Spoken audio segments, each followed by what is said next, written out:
And every word that we heard is the word of God. Amen? Amen. Every word that we heard is faith. Praise God. So now what we are going to learn is how to take authority over fear. Do we have fear? Yes. Praise God. So this morning we were studying on fear, and they might say, hey brother, the whole morning we spent and you are taking the same topic. The topic will be the same, but the words will be different. Hallelujah. Hallelujah. Before we go to the topic, I would love the sister to come and share what she experienced today. Sister?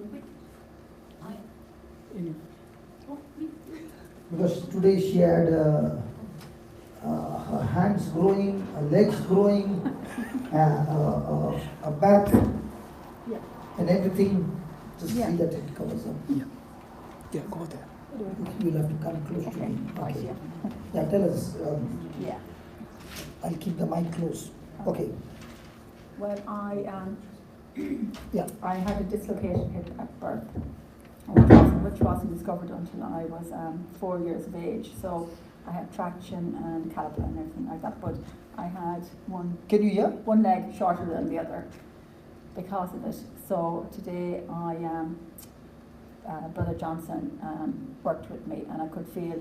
Now he just had his hands on my hip, but I could feel my hips going one way, and then I could feel it going the other.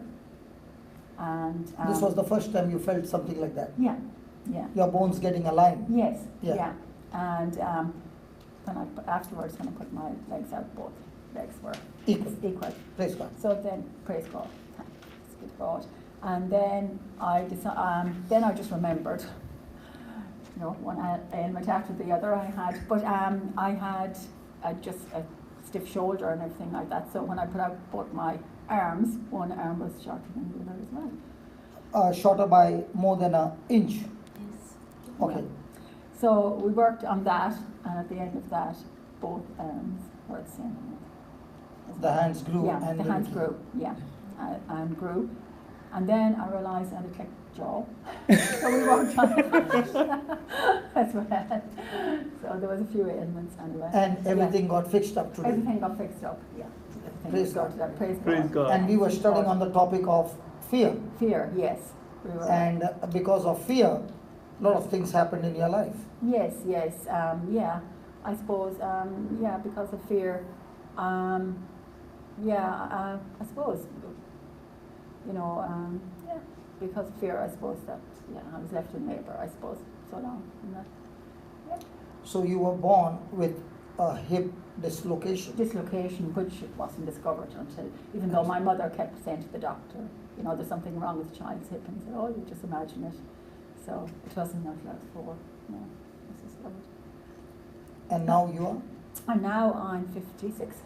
So the Yes. dislocated leg got aligned at 56. Yes, that's So right. 56 years you lived with that. Yes. How do you feel after 56 years? Well, I feel great now. Freedom. Freedom. After 56 years, praise God. Thank you. Praise God.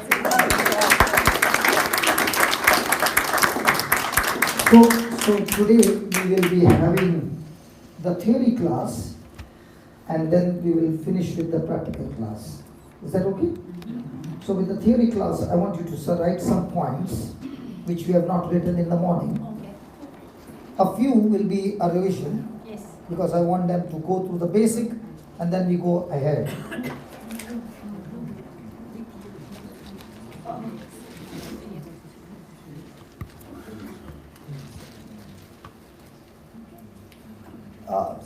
From day one.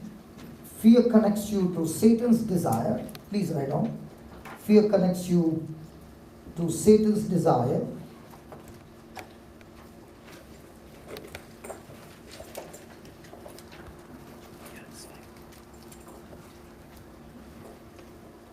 For you the same way that faith connects you to God's desire. that faith connects you to God's desire for you.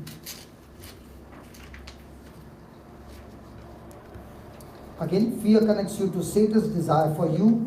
The same way, faith connects you to God's desire for you. So was it God's desire for her to be healed? Yes. Yes. Yes. But did she get healed for 56 years? No. No. Is she a Christian, a Catholic? Yes. Did she go to church? Yes. But still, she did not get healed. So that's what we are going to study now. What was the reason why the power did not heal her? Is it a good question? Yes. Yes. Next, fear is an open door. Fear is an open door that brings in disaster. That brings in disaster.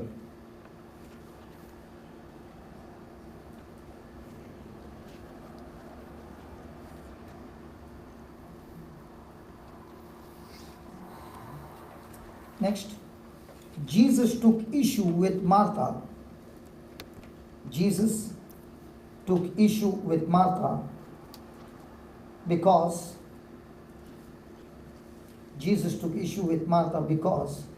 she was troubled and not looking at Jesus. And not looking at Jesus.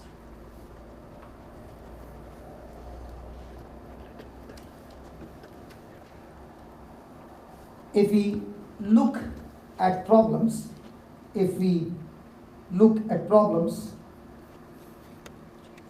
we are not looking at Jesus. If we look at problems, we are not looking at Jesus, and fear comes in.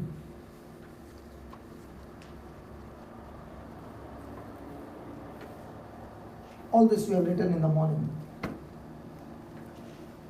You cannot be in faith. You cannot be in faith and in fear. You cannot be in faith and in fear at the same time.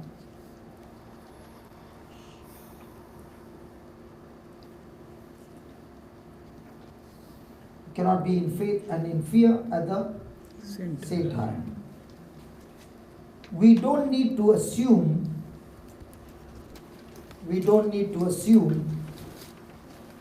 that once we are free from fear,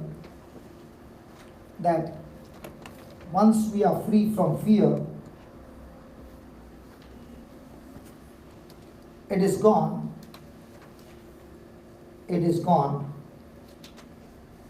and will not try to come back.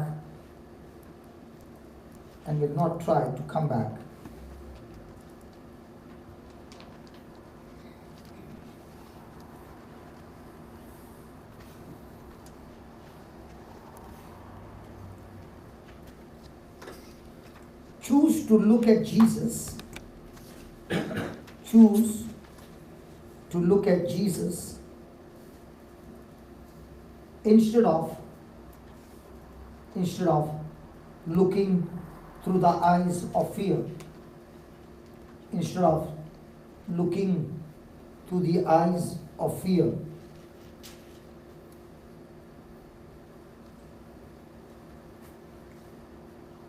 While we focus on Jesus,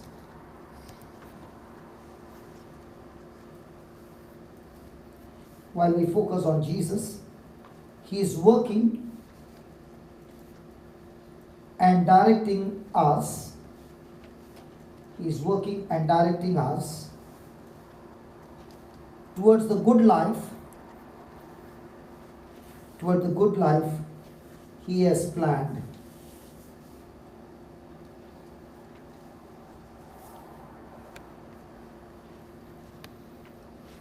Jesus has all the answers. Jesus has all the answers. He has the solutions. and He will share them, and He will share them with us as we look at Him. As we look at Him.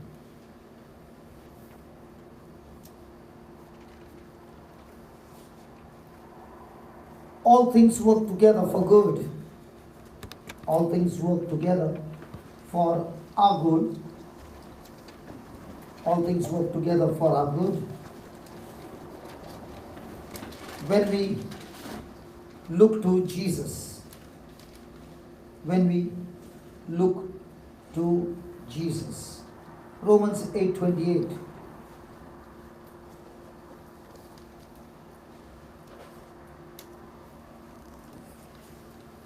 Faith comes by hearing. Faith comes by hearing. So listen to God's word. So let us listen to God's word again and again. So listen to God's word again and again. Romans 10:17.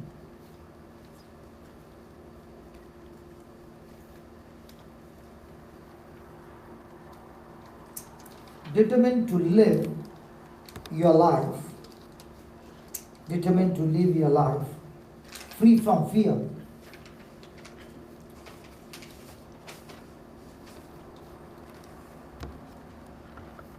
Constantly be listening. Constantly be listening to your Savior talk, to your Savior talk to you about what's going on in your heart. What's going on in your heart.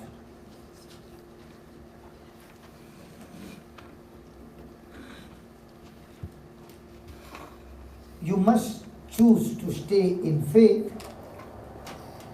You must choose to stay in faith.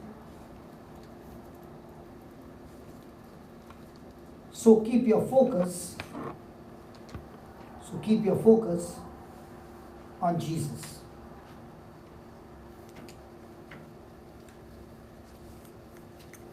Praise God. Praise God.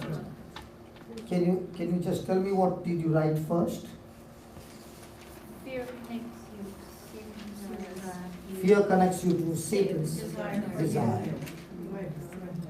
Praise God. Now, before we go there, how does fear enter into a person?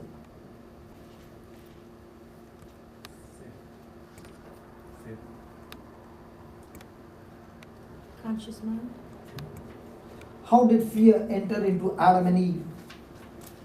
The Bible says that God blessed them and said, "Be fruitful, multiply, and have dominion over all things."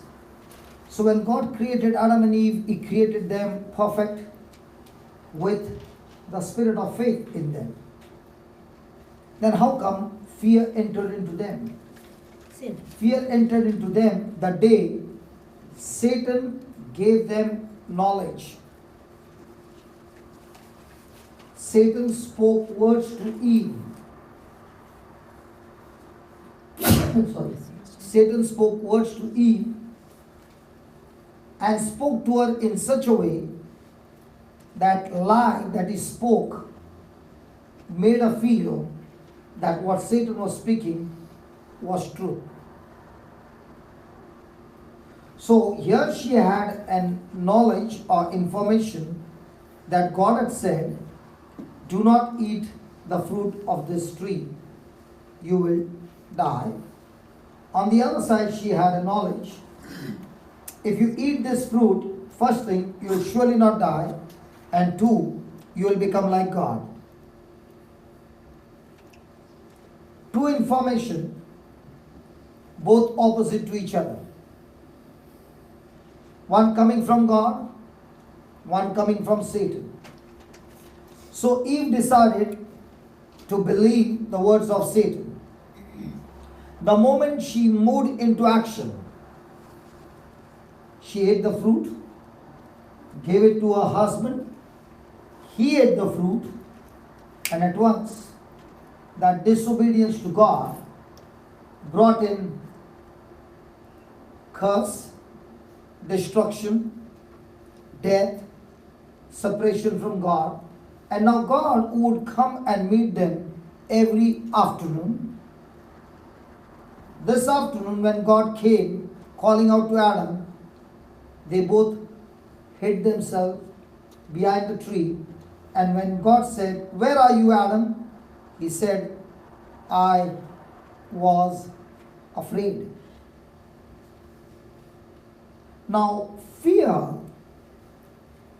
is it an emotion? Or is it a demonic spirit?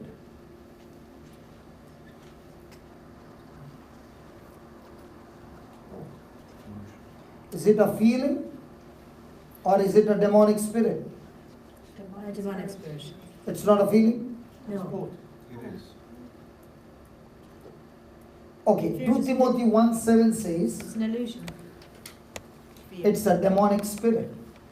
2 Timothy 1:7 says, God has not given us what? Fear or spirit of fear? A spirit.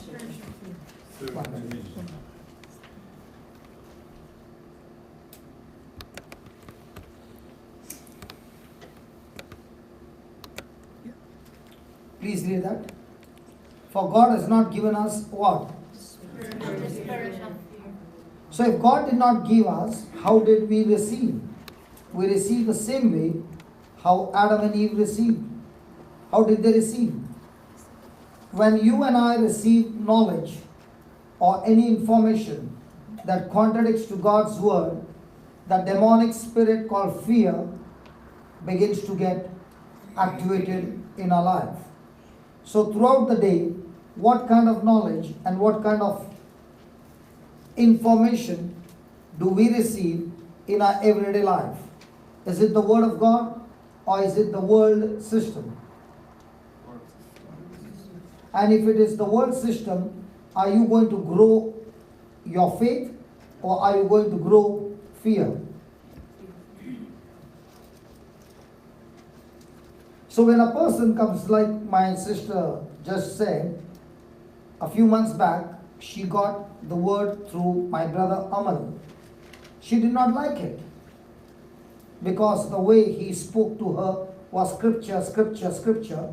And she has been in a prayer group for a long time, but she was more focused on singing, singing, singing. Is that right? Yeah. And then when he spoke to her the word, she could not take it because what she had thought and what he was saying were opposite to each other. Now she had to make a choice. Do I agree to what the word of God says, or do I agree to what my symptom says? So 30 years she believed what the symptom says, and now she had to make a decision to say no to the symptom and yes to God. Now when she made that decision, I will say yes to God's word and no to the symptom, what I can see and feel, she put an end to fear and she just activated faith in her life. Now from that on, she began to study the Word of God. Not read the Word of God, but actually study the Word of God, study the application. This organ is very good. Even I can make some sound. But if I play this organ, nobody will be able to sing with me. Because I'm only making Noise. noise. In the same way, when I do not know the Word of God, in my prayer, I'm only making noise. There's no music in my life. Because I do not know the Word of truth. And Jesus said, when my word abides in you, you shall know the Truth. truth, and the truth will set you free. So if you have anything going on in your life, what do you need? Truth, which comes from the Word of God. Word of God. So 30 years without the Word, she was in a bondage, sick, frustrated, even angry sometimes with God, and saying, so much I serve you, so many places I go to serve you, and I'm worshiping you, but I do not see any healing in my body. Now the same person starts studying the Word of God, and she now is growing her faith. What happens to that sickness of 30 years? It's destroyed. Is it God's desire for you to get well? Yes. Yes. So, faith connects me to God's desire through His Word. Fear also connects me, but no longer to God's desire, but the devil's desire that he has been putting pressure on my mind with different kinds of trials, pain, problems, and troubles. So in the midst of the trouble, am I focused on what God said or what the trouble is saying? So if I'm focused on what the trouble is saying, am I living by faith or by sight? So if I'm living by sight, am I connected to God's desire or am I connected to the devil's desire? So if I plug in to the devil's desire, can I expect anything to come from God? No. So who is in charge of the connection? Me. Me. And that's why the devil is going to use our senses. He's going to use different kind of ways of communication to communicate to us anything that contradicts to God's word.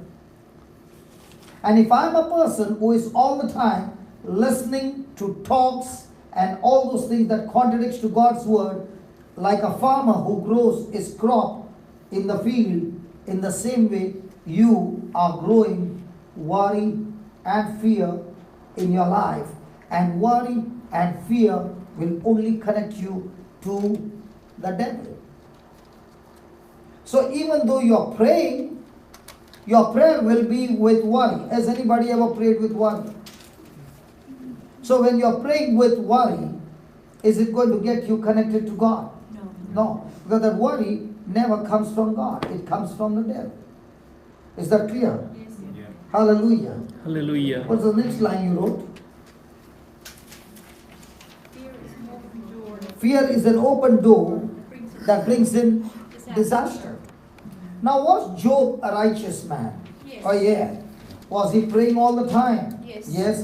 Did he have good relationship with God? Yes. Yes. Did he offer sacrifice every day? Yes. Yes. But did all his children die? Yes. 10 of them. Yes. Did all his riches were gone? Yes. Everything happened in one day. Why did it happen? Because he thought it Was Satan the cause of it? Was God the cause of it? Or was Job the cause of it? Job. How do you say that? Because he thought it, and therefore it happened. He was afraid it would happen. So it happened. Do you have a scripture to say that? Fear can run. Yeah, there's something. It's Job 3:25. Job 3:25. Look what it says. Job 3:25.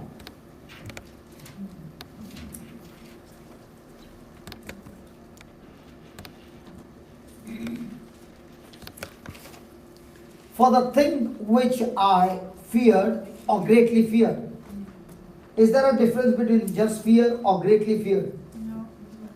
Greatly feared means tremendous amount of fear.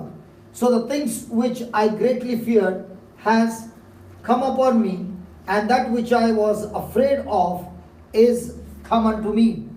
So you and I, created in the likeness and image of God, can we change physical things in our life? Yes. Can we give birth to good physical things?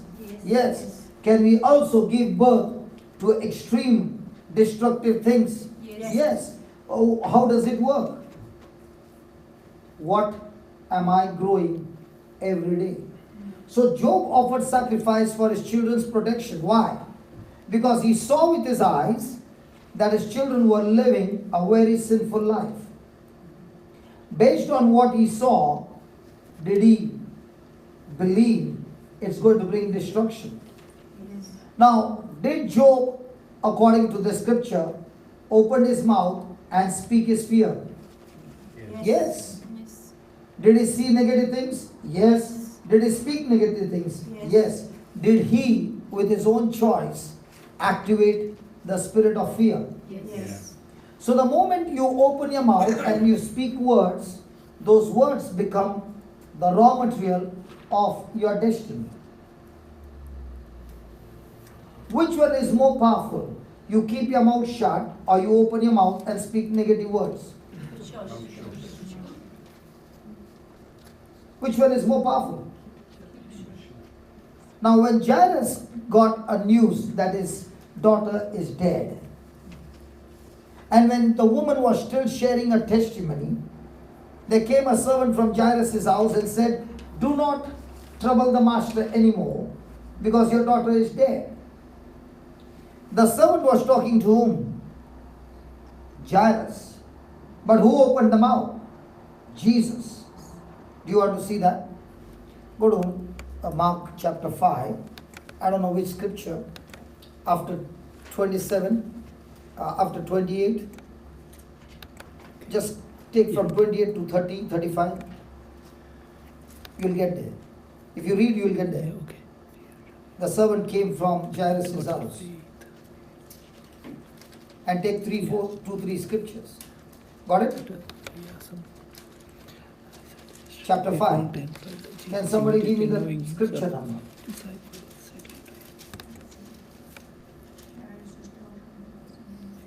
No, you're very. After that, still more. It's 21.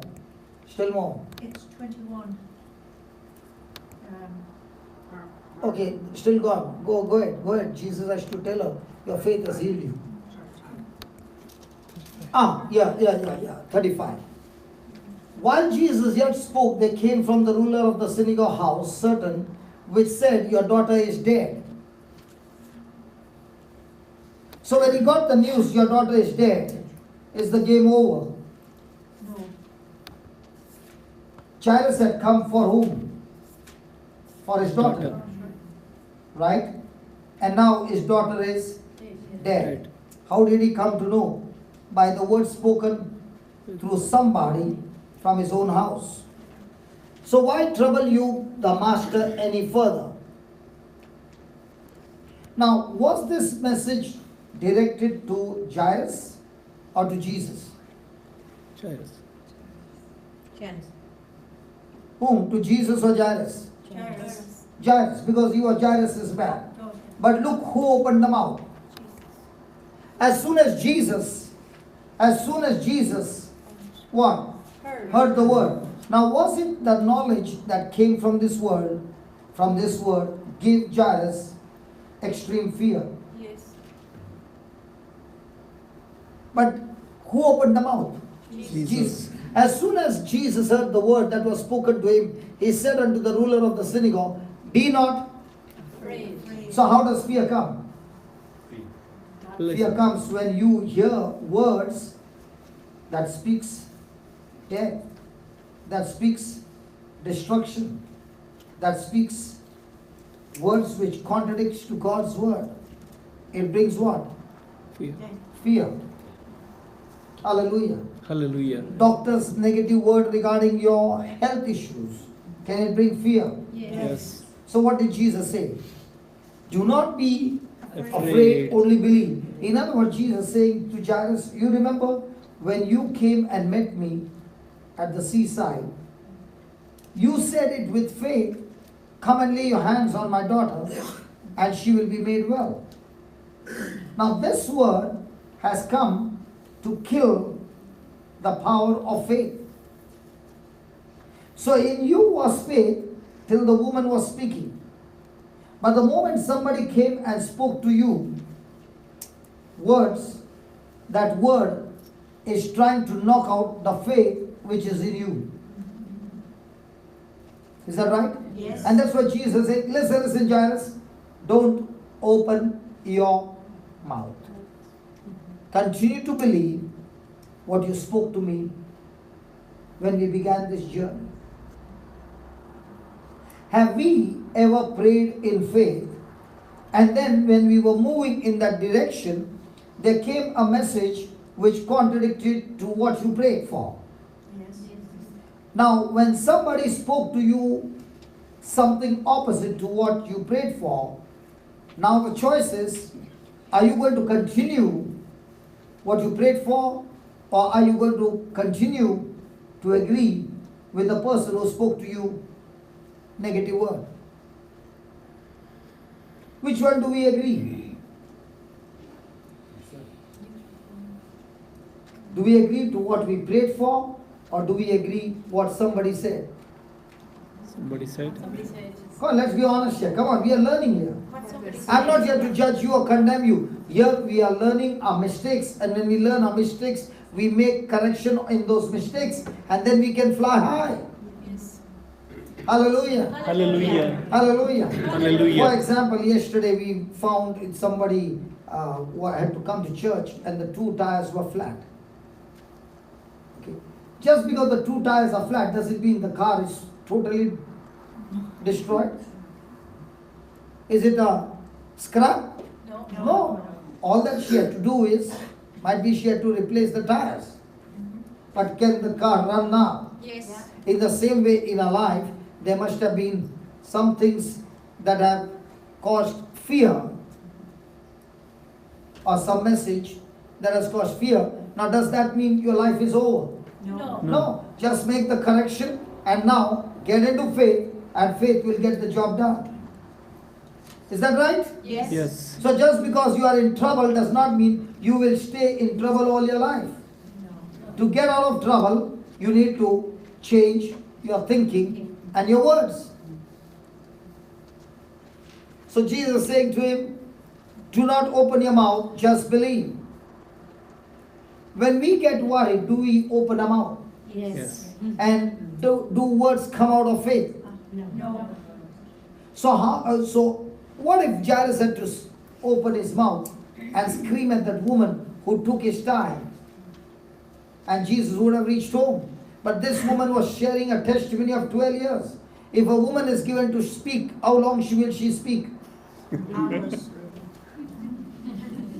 And what must be happening to Jairus? Shut up, you got your healing, go and get lost.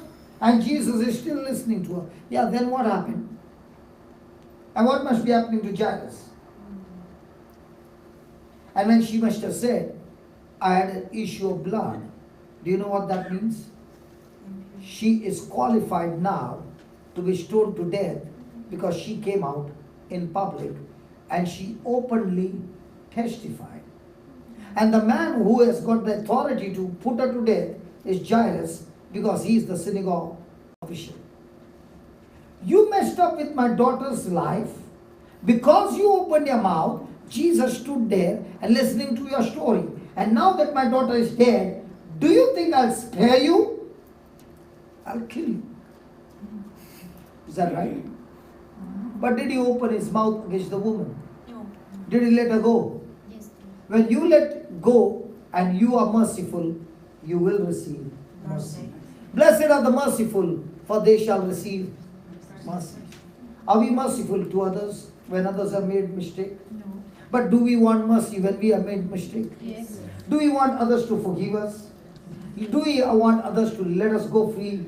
Do we want others to forget what mistakes we have done? But when it comes to others, do we treat them the same? And that's why we get into trouble. Hallelujah. Hallelujah. Did Jairus keep his mouth shut? Yes. Yes. So when you are in trouble and the pressure is too much, if you can't praise God, keep your mouth shut. Don't open your mouth and speak your fear, because that is more powerful than opening your mouth and speaking fear. Because as long as you have not opened your mouth, that fear did not get activated. So when you have made your prayer and you have just come out and you get a bad news, and that's the time you keep your mouth shut. Come on, speak to me. What are you keeping your mouth shut? You coward, you chicken. Doesn't it happen? I'm talking to you. I'm not talking to the walls. Come on, open your mouth and speak to me. Are we not instigated in arguments? Yes. When you have decided to move your faith and keep your mouth shut, isn't the person on the opposite side really putting pressure that he wants you to open your mouth? Yes. Yeah. And when you opened your mouth, did you speak faith at that time? No. So what happened to your miracle? Gone. Lost. It just got aborted. So how many abortions we have had? Does a woman before the baby is born go through labor pain? Yes. In the same way, when a person is believing in faith, okay, there is always going to be opposition from the devil, and he is going to put so much of pressure on you that you should abort the baby by opening your mouth and speaking your feelings. So when you opened your mouth and spoke your feelings, did you get abortion? Yes. Yeah. So from now on, will you go through the abortion, or will you say, I'm in labor pain? Now I'm supposed to be extremely careful because I'm going to give birth to a miracle. So the more instigation, I'm in labor pain. Without the labor pain, there's no delivery. And many people have taken the baby all those months faithfully, and when it was time for a miracle, you got offended and you flared up and you fired, and now the devil said, thank you very much. Now I've got legal right to execute the order because you spoke out of your mouth. Has anybody ever experienced that? Yes. And when the Lord said, shut your mouth, what did you say? Lord, just move aside. Move aside, Lord. Move aside. I can handle it. I'll show this person a piece of my mind. What does he think he is? Let me give him a piece of my mind. You gave a piece of your mind and came back in pieces. Come on. I'll tell you, in my anger, I told my wife, get out of this house after my conversion. And at that time, I was already preaching. And I said, get out of this house. She did not speak a word. 5 months later on, when the children's exam got over, she packed her bag. And I said, where are you going? And she said, don't you remember you told me to get out of the house? I said, I told you that time. She said, the seed was planted, the harvest is today. Preacher, life and death is in the power of your tongue. You spoke it, you will eat its harvest. But I said, when I was a bad man, you did not leave me. Now I'm changed. She said, now you're more dangerous than before. I said, what do you mean by more dangerous? At that time, my life was in fights, in clubs. I've left everything. She said, the problem is, at that time, you were doing all those things. You knew you were wrong. But now you're more dangerous because now when you're wrong, you do not even know you are wrong. And that is more dangerous than a person who knows he's wrong. Because when he's wrong, he knows he has to change. But when a person thinks he's right, he will never change. And I'm not leaving you because I hate you. I'm leaving you because you need to know the truth that you are wrong. And I'm going to stay on the opposite side, and I'll wait for you till you come out of your spiritual pride and get to know the Word of God, that is love. So she packed her bag and she moved just side of me. Do you know how side? 1,000 kilometers from my place. And she said, I will wait and watch till you change. There will be nothing happening. Because now you are extremely dangerous. Because now you think every action of yours is right, which is wrong. Praise God. Praise God. And then I said, faith can move mountains. I'll get you back. Praise God. And I went into 1 month of prayer, fasting, and speaking my faith. And praise God, after 1 month, when I came back from my mission, believing that she will surely come back because I'm exercising my faith, praise God, she never came.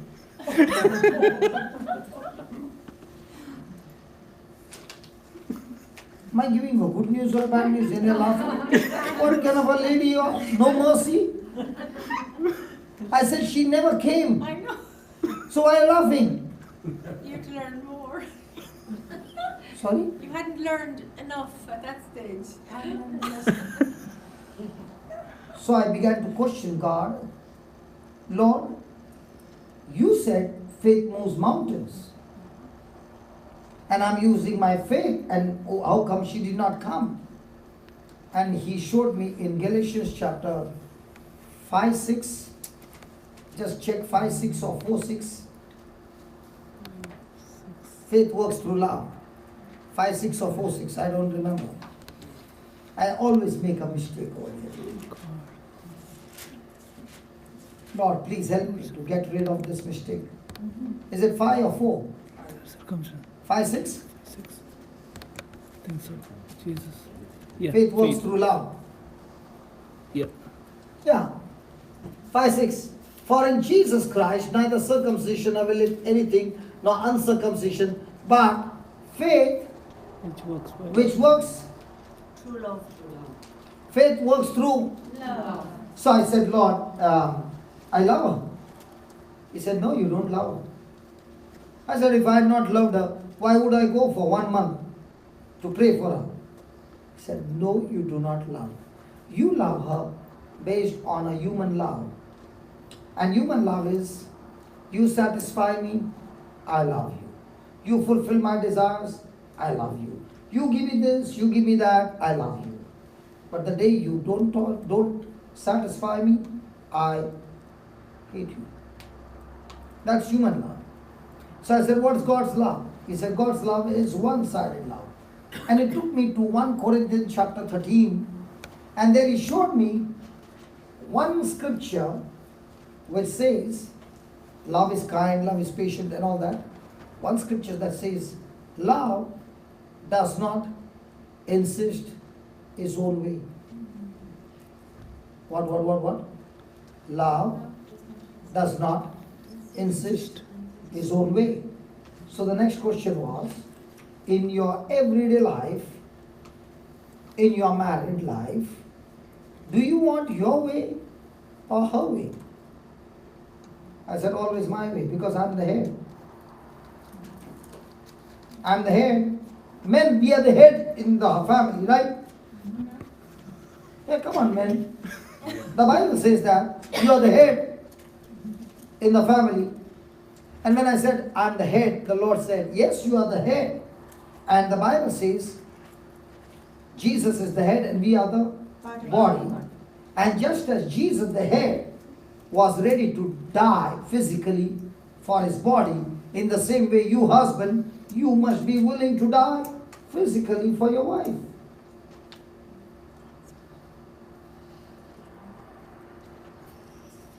All the wives are happy now. Hallelujah. Hallelujah. And I said, Lord, can you explain to me what is love? He said, in simple words, love is one-sided. Human love is two-sided. God's love is unconditional. It is selfless. It is never looking at one's own benefit. It's always looking at the benefit of others. And I said, oh, can you give me an example? How many of you have ever seen a doormat? Do they use doormat here? Yes. Yeah. Have you ever seen a doormat? Yes. And on that doormat is written welcome. Yes. So you just came from outside and it was a rainy day and you are about to enter the house and the mat is saying welcome. What do you do after reading that welcome? In your shoes. And while walking there was some shit or cow dung shit and that also you're cleaning on that mat. Yes. Now is the mat taking every dirt of yours Yes. and tripping you when you take the next step? No. No. Any negative action from the mat No. just takes it. Yes. And that's what the Lord said. The day you learn to become a doormat in your family, that means you can give me all the dirt. I'm here to clean you up. I'm here to serve you. I'm here to do anything for you, not demanding anything from you. That love will change everything. I said, but that's difficult. He said, it's difficult only if you think it's difficult. I can make it easy for you. Anybody wants to learn? Yes. Nobody Yes. wants to learn, forget it. Yeah. Yes. Hello, but I can tell you one thing. Results are mind-blowing. Do you want to learn that? Yes. Really? Come on, let me see how many hands. Wow, everybody? Yes. Fantastic. So let me teach you. Which one is easy? If you had 1,000 euros in your pocket, are you able to spend 100 euros? Yes. Is it easy? Yes. But if you had 100 euros, can you spend 1,000? No. So, to give love, that kind of love, I must have love. Is that right? Yeah. Now the question is, do we have that kind of love? Like a doormat. No. Everybody here? No. Ah, she has got. No. No, you were here or somewhere else. No, we don't have that kind of love. No, but were you here or you were dreaming somewhere? No, I was here. Sure, physically, mentally? All of you who said, I don't have that love, is a liar. Oh, yeah? Yes. You are a liar. Because God's word says in Romans 5:5,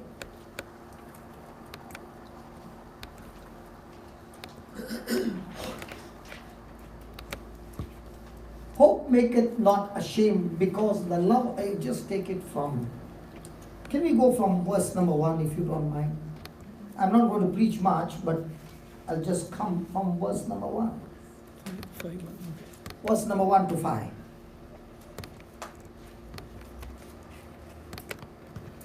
Therefore, being Justified. what? Justified. Say that, justified.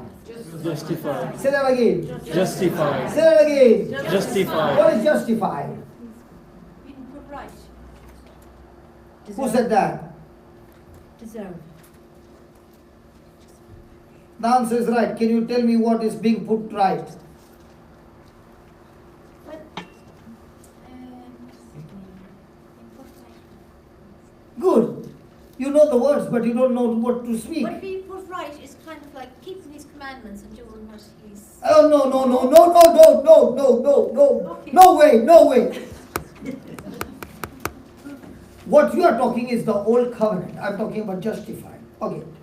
Let's say you and I are going by car. Okay? And I'm driving. And we were busy talking. And I jumped the signal. And the cop, Carmel, is already on the bike. And she sees the car jumping the red light. She comes with a light on, wow, and she stops the car. She says, license. I give her the license. And then she says, do you know you just jumped the signal? Oh, I did not notice that. Okay. Now, you are imprisoned, you are fined 500 euros. or 3 months imprisonment or 6 months imprisonment. Now, which one do you want?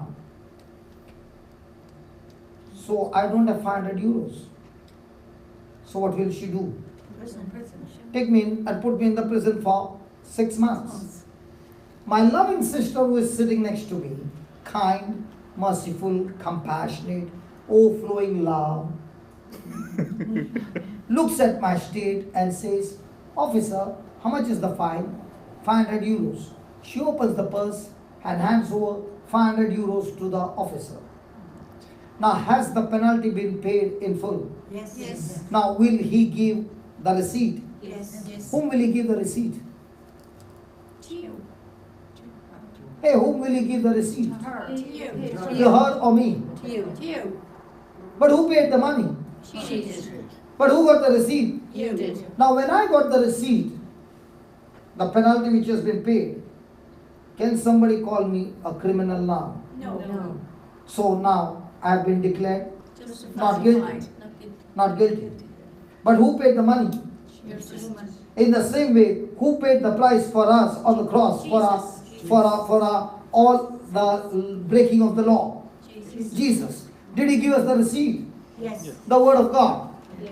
Now when you produce the receipt by faith, what is God saying? The crime that you did has been paid in full. I cannot punish you again for the crime that you have, which has already been paid by a substitute. And therefore, the hammer goes down saying, found not guilty, as if you have never sinned in your life. I declare you justified. And that's why we are justified by faith and not by works. What she was saying, putting right, being put right, she's trying to say, I'm being put right by my works. You can never get right with God with your works. You get right with God by believing in the works of Jesus who did it for you. Our everyday life, when we have a relationship with God, which works are you looking at? Your works. And Jesus said, as long as you look at your works, you will be a failure. Stop looking at your works and start looking at my works for you.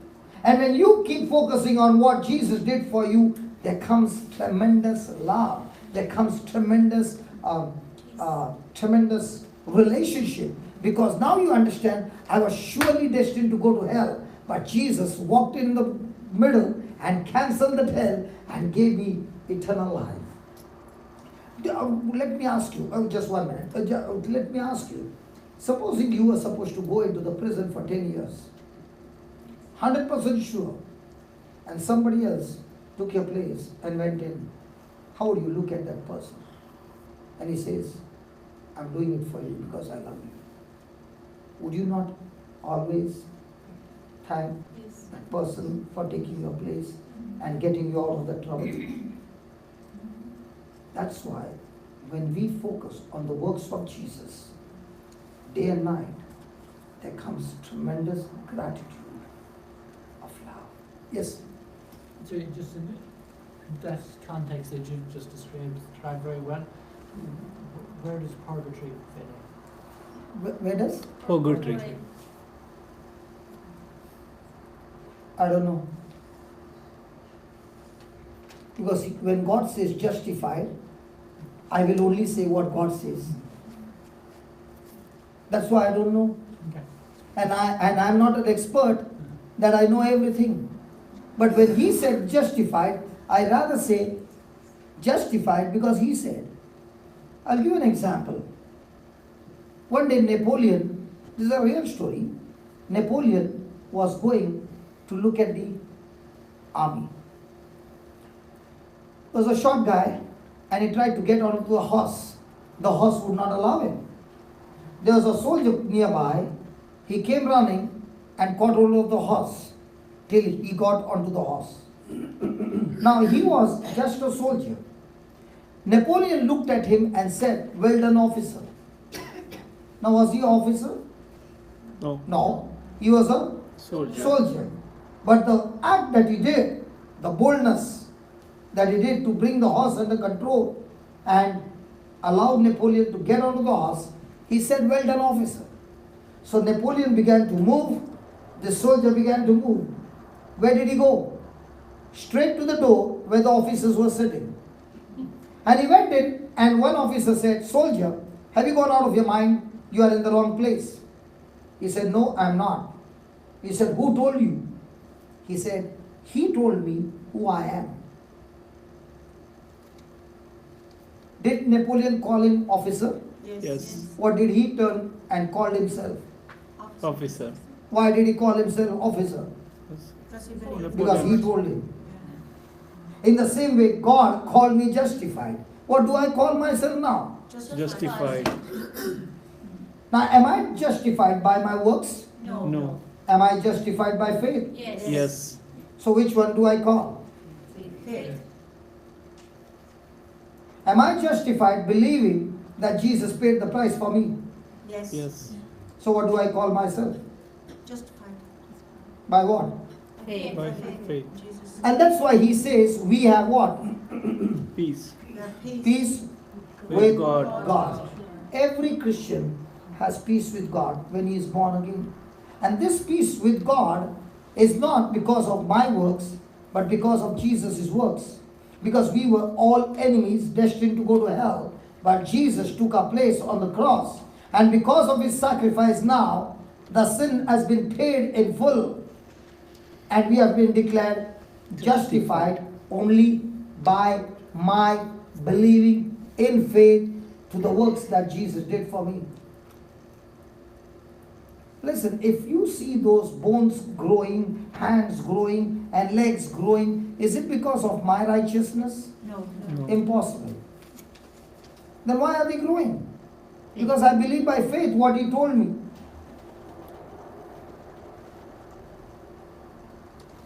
I'm not depending on my ability, I'm depending on his ability in me, that he has put in me. Not that he's going to put in me, he has put in me. So he says, we have peace with God through our Lord Jesus Christ. If you take Jesus out of your life, you can never have peace with God. Because Jesus is the one who reconciles us with the Father. Is that clear? Yes. Look at the next verse. By whom also we have what? Now without Jesus, can you have access to God? No. Not at all. He is the mediator between God and man. He is the Savior. Hallelujah. Hallelujah. That's why we have access. And do we have access by our works? No. Now, can we have access because I went to church and I knelt down for 5 hours lifting my hands up? You know what would that mean? That is my works. And most of us live our life based on works and not by faith. Because my way of understanding is, if I fast for 40 days and 40 nights, and I pray for 40 days, 40 nights, I will get more power. Absolutely wrong. He never said that. He said you get the power by believing in what Jesus did the day you got born again. The fullness of God came into you the day you got born again. He's not giving you like a ration, take some more, take some more, take some more. So you will be saying, if that is true, brother, why is that power not flowing through me? Question. When you go to the washroom, do you see a tap? Yes. Do you see the pipeline behind the tap? Yeah. Oh yeah? No, we don't. In my house you do. Which year house was that construction? Probably 100 years. That's why you can see the pipe. But now, do you see the pipe? No. No. Is it concealed? Yes. But is it concealed? Is it connected to the main source? Yes. And that's what God is saying. You get connected to the main source, which is the Bible. Now, do we all have the choice to open the tap? Yes. Or do we pray? Hey, do we pray before opening the tap? God, let there be water. No. Because we know there's water. Yes. And that also on the tap is written hot and cold. And where it is written hot, that tap is a real liar. Because when I came to Ireland, I checked in everybody's house, the tap is a liar. You say hot and when you open and you put your hand down, it's cold.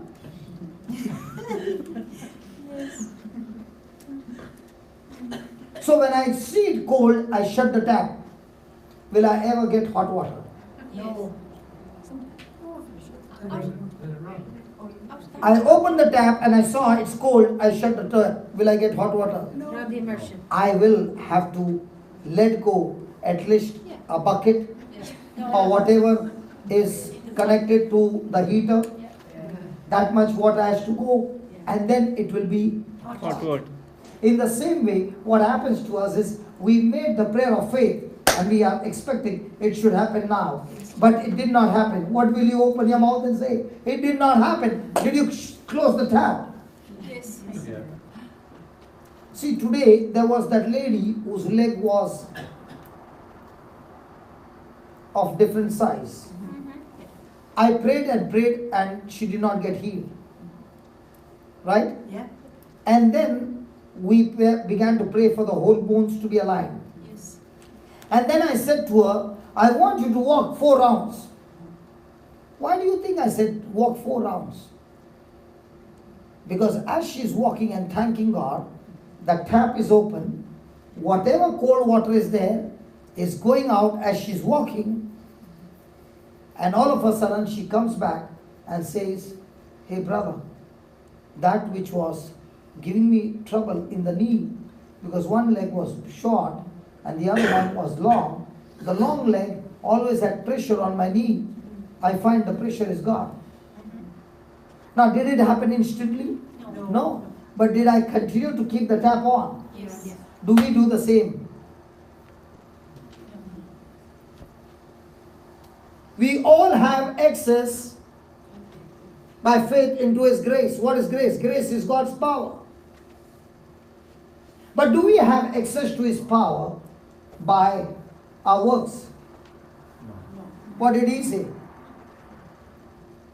So some people will think, I said 10 Hail Marys, now I've got more power. God says, shut up. If you are thinking by saying those 10 Hail Marys, rosaries, you get more power, it's your work. I don't pray more because I'll get something from God. I pray more because of my love for Him. I have fellowship with Him. I talk to Him more. You are with your friend, okay? And I'm talking with you for 5 hours.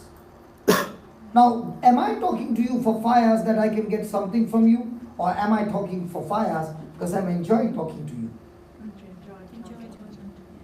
Now, is there a difference between a person going to talk to somebody, because if I talk, I might get, and somebody is talking for 5 hours because he loves.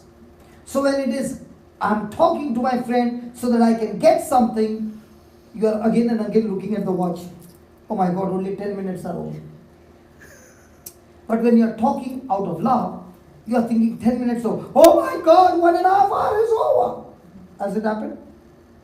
Yeah. With some people, when you talk, you feel like you spoke for half an hour. And you look at the watch, it's only 5 minutes. Yeah. Some people, you talk and talk and talk and talk and talk. You feel like 10 minutes are over, and when you look at the watch, oh my God, we spent 1 hour, man, could not make out. It is the same with the Lord. When you are in love with Him, you can talk and talk and talk and talk and talk, because you are not expecting anything from Him, but you are talking to Him because you love Him and you want to talk to Him. That's why I have the biggest problem. When I preach, I always go short of time. And I'm talking and talking and talking and talking because I'm talking because I love you. Now, does it look like I started talking at 10 o'clock in the morning? Did I talk the whole day? Yes. Yes. And even now I'm talking. Yes. Why am I talking? I love Jesus. Because I have Love God. access to God's grace. Now, in the morning we wrote the same points. Am I talking the same? No. No. It's always going to be different. Why? Because I'm connected to His grace. I'm talking what He wants me to talk. And then I'm talking what he wants me to talk. Somebody is sitting there and is saying, oh my God, he's talking exactly what I wanted to hear. Yes. Because he knows who wants what, and he will give that person that what he wants to hear. Praise God. Praise God. Hallelujah. So we have access in by faith. Say that by faith. By faith. What's the currency of Ireland? Euro. What's the currency of heaven? Faith. Faith. Good. What's the currency of the kingdom of darkness? Fear. Fear. Very good. Praise God. Now you know which currency is in your pocket. Hallelujah. Hallelujah. Now, what was the currency of God's kingdom in the Old Testament? Commandments. In the Old Testament. Obey the commandments of God. So you mean to say now I don't obey the commandments of God? Okay, let me put it this way. In the Old Covenant, I had to obey the commandments of God as a rule by force. And if I don't obey, I'll be under curse. But in the New Covenant, it is not the obedience of the commandment, it is love. Example, you are a nurse, okay? And you're working for this hospital, and he's the doctor, okay? You finished your 8 hours duty, and you're packing up home. This nurse was supposed to come, she did not come, and he said, I want you to stay back for 4 hours. Will you stay? Don't know. Might be you are saying, I want to go home. Now, same incident. Your baby is sick at home. 8 hours you have been looking after her. Now will you say, baby, my 8 hours duty is over. So now I'm going to sleep. No. You might go for 16 hours. You might even go for 24 hours. You may even go for 36 hours. You are sleeping. One eye is closed, one eye is still open. Why are you able to do it for your baby who is not even giving you any salary? As well as on duty, he is giving you salary. One out of duty, another out of love. So in the Old Covenant, it was your duty. It was a rule. You have to obey. In the New Covenant, it is not the rule. It is out of love that you do it. When it is out of love, you just want to please Jesus by your faith and saying, Lord, I'm ready to die for you. I'm ready to do anything for you. But I want my relationship. There's a big difference. Hallelujah. Hallelujah. Now when you are doing it out of love, your body is tired. It's uncomfortable. But still, you will do it. And after 3 days, you realize, oh God, how did I take care of her for 3 days? That's not my capacity. That's not my ability. But because of love, what happened? You tapped into grace. So when your strength ends, God's strength begins. And you still continue. Hallelujah. Hallelujah. Sometimes, the last time I traveled Melbourne, Australia, to Chennai, India, Dublin. How many hours? Guess. Okay. And the moment I landed, what was there? I landed at around 12 o'clock. 2 o'clock, we started our service. I think I landed in the morning at 10 o'clock or 8 o'clock. I don't know which flight. And by 2 o'clock, we reached call, 12 o'clock. 2 o'clock, the service started. Why am I so sure that I will be able to do it? Because I know with my capacity, I cannot stand from morning till night. But because of His grace, I'm able to do it. Because now I'm not doing this because I can receive something from you. I'm doing this only because I love you. Are you understanding? Yes. So, by faith, we have access into this grace wherein we stand and rejoice in the hope of the glory of God. Now, when God is doing amazing things in our life, are we rejoicing? Yes. Do we get more strength? Yes. Come on, do we get more strength? Yes. Are we all excited? Yes. Yes. Now look at the next line. And not only so, but we glory in Tribulation. Revelations. We glory in our troubles. Wow. Hey, we glory in our Troubles. troubles. Do you glory in your trouble? Because we see trouble as a big problem. And our mindset is trouble is negative, trouble is evil, trouble is bad. Question. When they had trouble of transport, they would be walking, people, in the past generation. So they had trouble to travel. What did that trouble do? That trouble brought a solution of a horse cart. Still they had trouble because it was not going at that speed and it was very expensive. Not everybody could take it, so they came up with a car. So what did trouble actually do? Trouble began to help me to look at new strategies that I can overcome trouble. There was trouble at night because they would take a lamp and go. So there was somebody who got so troubled that he began to trouble his trouble by inventing electric power. Thomas Edison. How many experiments did he have to do to invent electric power? In thousands. Now, just because he did not get the solution the first time, did he quit? No. How many of you know cycling? Yes. Come on, lift your hands up. My God, every woman knows about it. Somebody who must have been a chicken. No chickens here. What about those two behind? Oh. Now, before you could learn, did you fall? Yes. Did your legs bleed? Yes. Was it painful? Yes. Did the cycle say you dare not sit on me again? No. Yeah, but did you quit? No. Because you did not quit in the midst of that pain, did you master it? Yes. Now, is it not the same with our trouble? Yes. The problem is, when this trouble came, we did not go for God's strategy. We went and took the knowledge from the world. And when you took the knowledge from the world, was it a truth or a lie? A lie. When you applied the lie, will it solve the trouble or increase the trouble? And that's why Paul is saying, I will rejoice and give glory to God in my tribulation. Why? Knowing that tribulation will work what? Patience.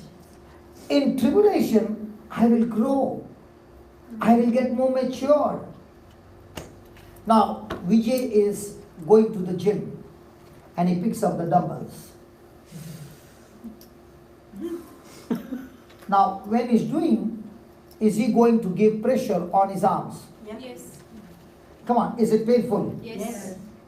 But is he going to continue? Yes. Now, when he continues for 6 months, what will happen to his muscles? Bigger. They will grow. They will Grow. They will Grow. Now, the same Vijay, he is not doing it out of love, but he is doing because he is forceful. If he does like this, he is doing it at a wrong angle. Can that same dumbbell now tear his muscles? Yes. In the same way, when you are in trouble, is your mindset of a victim or a victor? Victim. Hey, come on, don't you know? Victim. Is it? Victor. Is your mind of a victim or a victor? Victim. Victim. Victim. When you are operating in fear, is it victim or fear or victim? Victim. Victim. So when you have a mindset of a victim, that trouble will make you better or bitter. Victor. Bitter. Have you ever got bitter with people? Yes. Yes. Because your mindset is of a Victim. That's why you became Victim. bitter. Now I'm going to show you a formula. When somebody does something wrong to you, the first thing you'll do is buy a cake, put the candle, put some music and dance. If you understand the strategy from the Bible, can I teach you? Yes. Yes. tribulations? Tribulations will make you what? Patience. Mature. Patience is maturity. In Christian life, your maturity is not how much you know the Bible. Your maturity is not how much you sing the songs. Your maturity is, even under extreme pressure, how patient are you?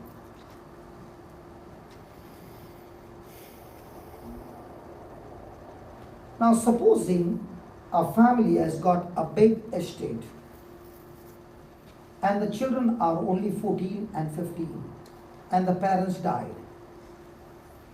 Will the children have right over the property? Oh, you don't know the law? Not until they're over 18, isn't Yeah. So they are not yet it? mature. So will there be somebody else Yes. looking after the estate Yes. Yeah. till they Mature. mature? In the same way, the Lord is saying, all the blessings I've showered on you. But those blessings to manifest in your life, you got to be Mature. matured.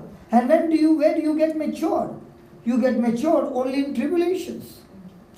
Where do you get the maximum blessings? In tribulation. Where do you get the goodness of God? In tribulation. Where do you grow your faith? In tribulation. Where does all the miracles happen? In tribulation. And when the tribulation starts, what are we praying? God, get me out. Have you understood? Yes. So if you're looking to God and saying, God, I want all the best to come into my life, you can't get without a tribulation. How many? How many do you have to get? How many? Okay. Have you ever seen a person playing? Have you ever played table tennis? Yeah. Wow. With a racket? Table tennis racket? Bat? Bat. And Bat? table tennis bat. Yeah. How do you play? Yes.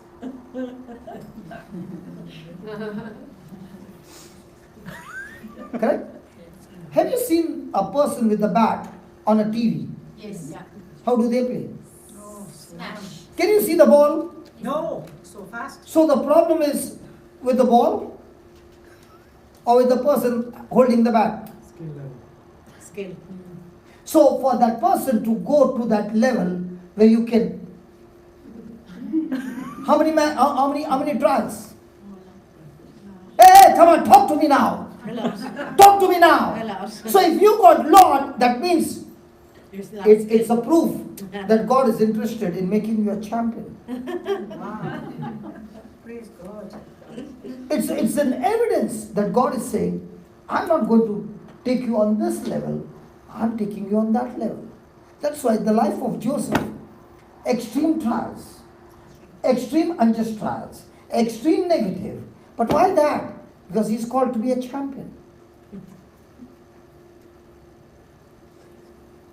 Hey, are you listening? Yes. If I'm standing here today, it's not because I learned the Bible in a classroom. It's because every day you take this racket and play what you watch on TV. That's when you learn to become a champion.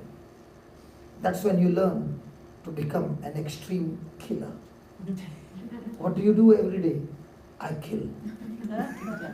Today morning, afternoon, I kill. And tonight, before I leave this place, we'll have some more killing. Killing of what? The things of the kingdom of darkness. And to do that, God is allowing some trials to come into your life because He wants to teach you how to kill. Have you ever seen a bird teaching the young one to fly? Does it push the bird out of the nest? How cruel the mother is, isn't it? And you all mothers, you have already done that. When your baby for the first time stood on the feet, was the baby in a drunkard style? Yes. Did the baby fall? Yes. On the buttocks? Yes. Did you stop? No. Picked up the baby and then come. And the baby again fell down. But did you stop? No. Why you did not stop? Because you know this baby's potential is not just to stand in a drunken style. This baby's potential is she can run. She has got so many things to do. And you are saying, I'm not settling for this. Because your capacity is not this. Your capacity is much high. And that's what God is saying to you. Your capacity is not what you're going through now. Your capacity is much Higher. And that's why I am going to teach you how to fly like an eagle. Now let me give you one lesson. Okay? How you can cut the cake. Are you ready? Give me 1 Peter 3:9. Is the topic interesting now? Yes. Oh, I know that. And we'll come back here. About love. We were studying about love. I told you I'm not going to teach, but you know when those words come, I just can't skip those words. Okay. 1 Peter 3:9. Read that. Not rendering evil for evil or railing for railing, but on the contrary, blessing, knowing that you are thereunto called, that you should inherit blessings. a blessing. Now, first thing, no looking at the notes. The morning children, no looking at the notes. What is the meaning of the word blessing? Oh, yes, we learned in the morning. Yes. Yes. Yeah, what's the meaning of the word blessing? Empowerment. God's will. Victory. 1 minute, give them a chance. Yeah. What's blessing? God's will. Hmm? God's will. Mm-hmm. I'm asking, what is blessing? God's grace. Mm-hmm. The grace. The first thing God did was He blessed Adam and Eve. And then He said, be fruitful and multiply. So what is blessing? Power. Correct? Empowerment. What else? Blessing is empowerment to succeed, empowerment to have victory, empowerment to bring forth God's goodness in your life, empowerment to bring forth supernatural things in your life is what? Blessing. So you got a beautiful house. You got a beautiful house. Is it a blessing? Yes. It's not a blessing. It is the fruit of that blessing. You got a fantastic job. It is a fruit of that blessing. You got extreme high education. It's the fruit of the blessing. Your marriage is wonderful. Rejoicing in that relationship. What is that? The blessing of The fruit of the root called blessing. So root is the blessing and all this is the fruit. fruit. And what is he saying? That you should. Inherit blessing. Flourish a blessing. Now in the Old Testament, did they fight for property or blessing? Blessing. Hey, in the Old Testament, did the children fight for blessing or for property? Blessing. Blessing. Blessings. Blessings. Property. None of them fought for property.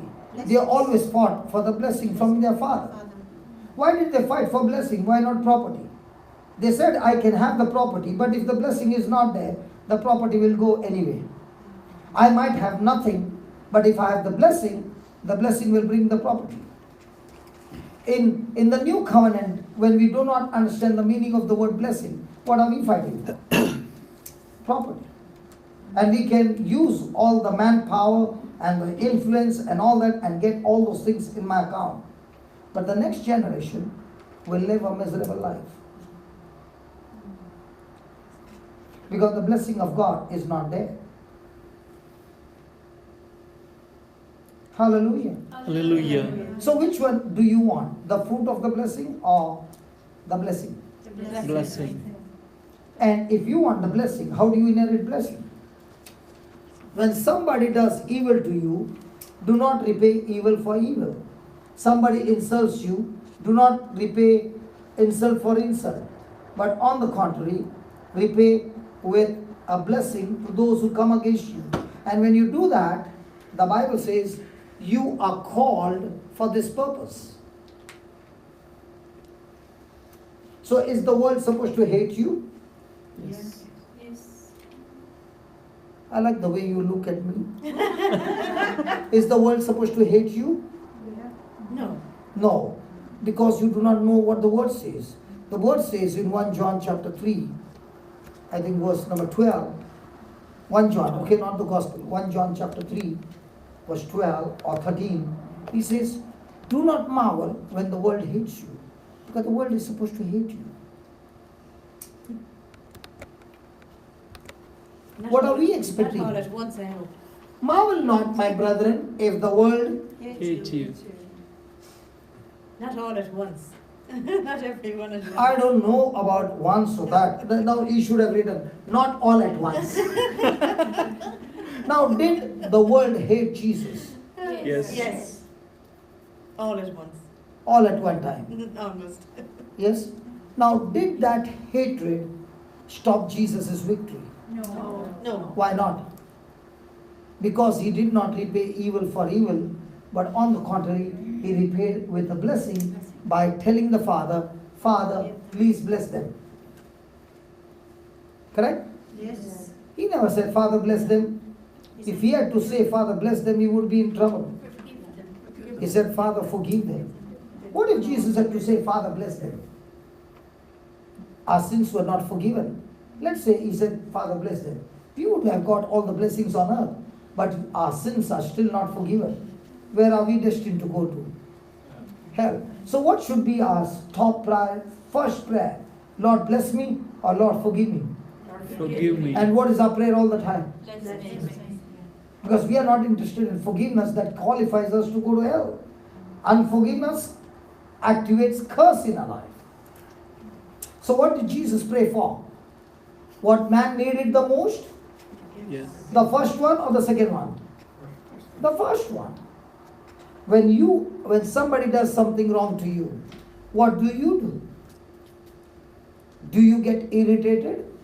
Do you curse that person? And all those things. Now, supposing you did all those things, did you miss, just put that back, 1 Peter 3:9.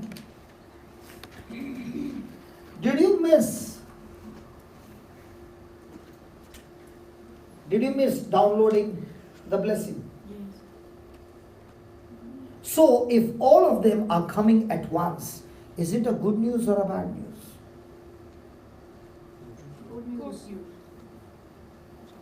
Hey, talk to me. Do you go to work? Yeah. Why do you go to work? Because you love the work. Pay my bills. That means you don't love your work, you love the euros. That's not what I need to survive. Simple answer, yes or no. Because you want the euros, you go to work. Yeah. And with those euros, you can Live. and spend for your living. Yeah. If you don't have euros, you are in trouble. Yeah.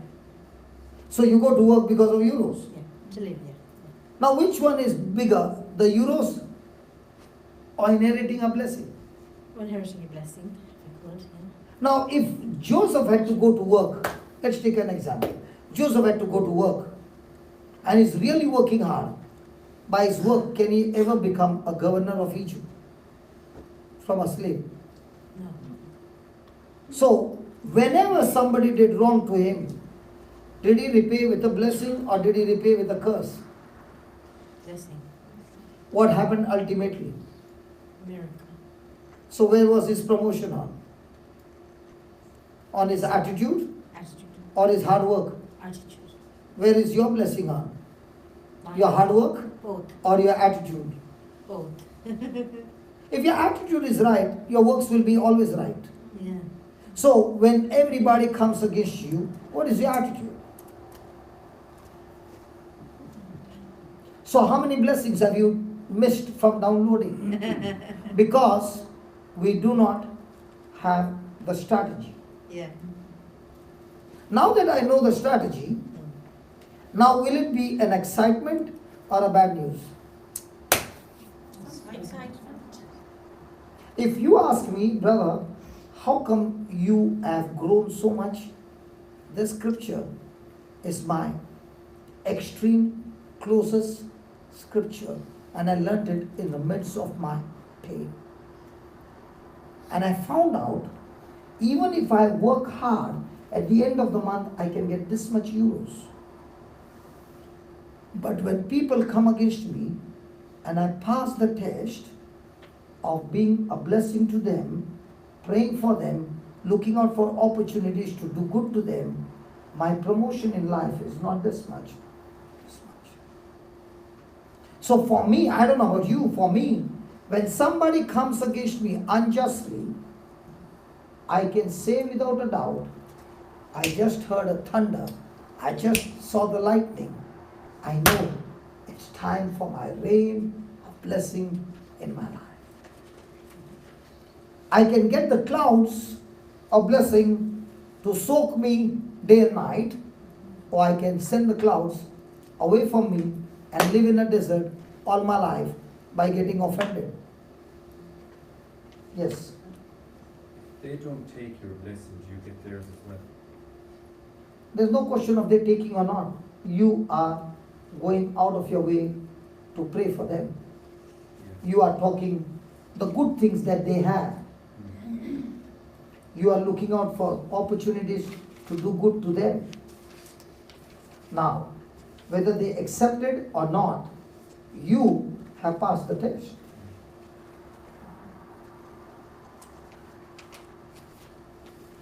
So what is the devil's strategy? To get you into offense. So when you got into offense, will faith work now? No. No. Why will it not work? Because faith works through love. Now when you pass the test, now will faith work for you? Yeah, yes. So even if they came all together, is it a good news or a bad news? So if there are nobody coming and offending you, then I've got bad news for you. There's nothing coming into your life. Your life will be boring. Because when you understand the strategy, see, listen, let's say I'm a table tennis player and you caught the bat for the first time and you just came and I bashed you up and you went totally destroyed in that match. Now can you sit down and say, I can never play? Or can you say, I will go to a coach who's extremely good and under his coaching and learn and come and play the match again? Now you went to a strong coach who trained you and trained you and trained you. And now this time you went and played with the same opponent. And this time you bashed him up completely. Why? Because you went under a coach. You learned the strategy. Now who is your coach? Jesus. Now has he ever lost a match? So when you are under his coaching, you just follow his instructions. If he says do this, you do this. You will see the result. I got a coach. His name is Jesus. I don't know who is your coach. My coach says, don't repay evil for evil, repay with a blessing. And if you learn to do that, son, I will see to it that you inherit the blessing. Now which one should excite me? The euro or the blessing? You can have 50,000 euros as a salary, but you got a heart disease. You got a paralytic stroke. What's the use of that 50,000? You got 50,000 euros as a salary and your wife walks out of the marriage. Your children are in drugs. What's the use? But when the blessing of God is on you, everything in your life begins to change. So from now on, if the devil is using somebody to irritate you, is it a good news or a bad news? Good news. So aren't you supposed to cut the cake and say, Lord, I'm going to celebrate because I know when I pass this test, I just got pregnant with my blessing. Hey, did you get a baby without the process of 9 months? No. And in those 9 months, did you have to take care of the baby? Yes. But did you see the baby? No. In the same way now, with this scripture and exercising it by faith, can you get pregnant? Yes. So how many pregnancy did you abort? So if you got too many tests, too many babies or blessings. I don't know whether you understood. Yeah. So is it not going to cause excitement? Yeah. Because that's how God builds you up and makes you a champion. Thank you. So every time you are going to get irritated, speak to yourself and say, Lord, I know one thing. all those who love you, you work all things together for good, for my good.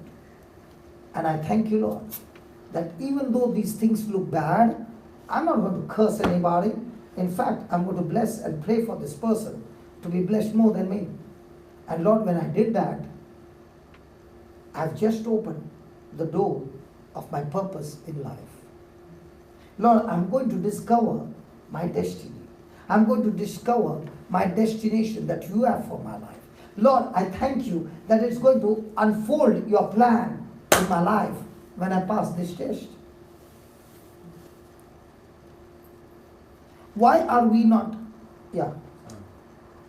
Just a question. Say, if you are in tribulation with somebody and you win that, you don't react, but you share that story with, say, your spouse or something like that, what's happening then? You know, you haven't reacted to the I'll ask you a situation. question, simple question. Your boy did some mischief in the class, and the teacher told you, will you go and tell your neighbor? Because you love your son, you will cover it up. Now let's say the neighbor's son did something and you hate your neighbor. Now will you stand on the rooftop? How do you know you love somebody? And how do you know you hate somebody? It's not by words, the very attitude. When I'm hurt by somebody, I cannot see the good things that person has done. I can only see the painful things of that person. And I want to go and share it with him. You know why? Because I'm still hurt.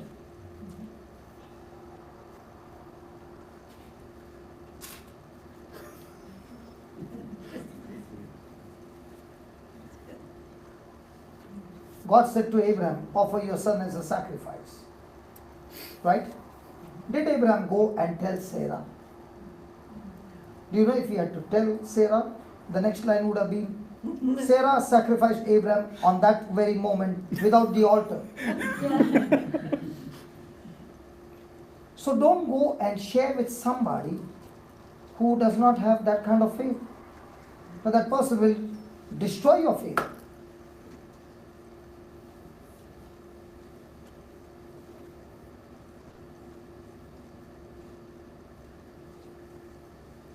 Clear?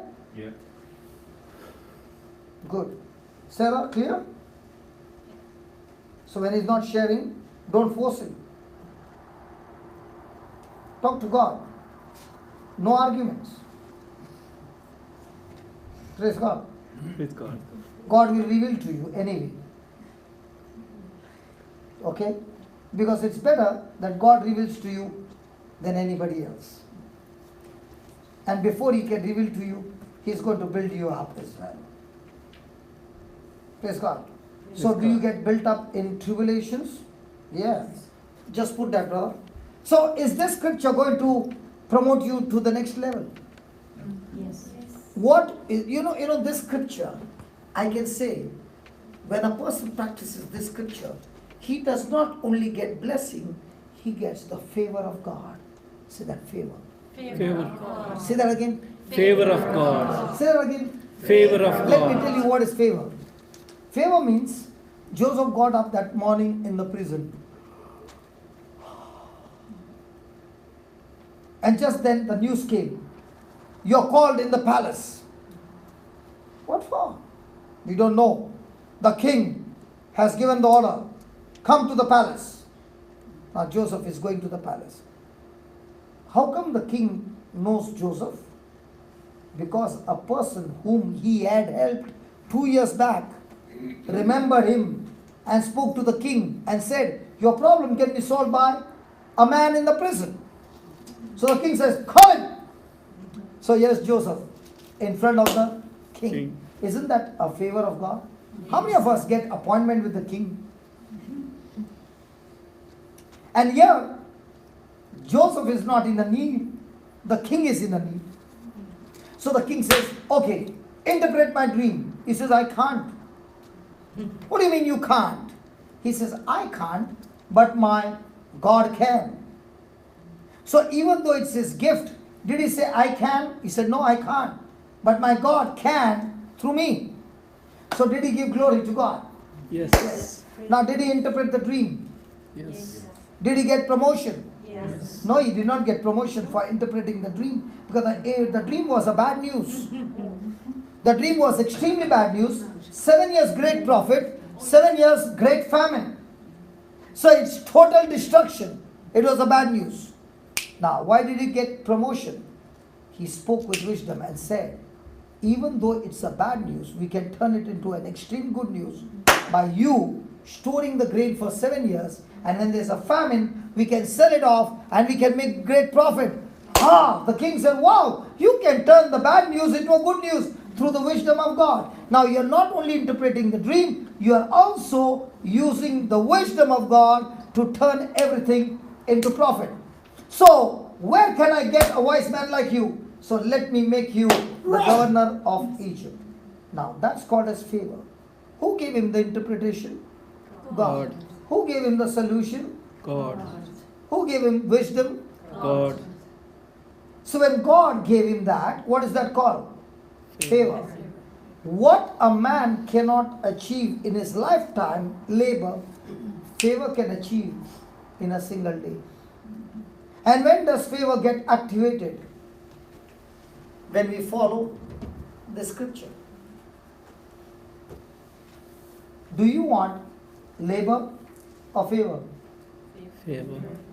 Does favor come by praying? Favor comes by following God's truths.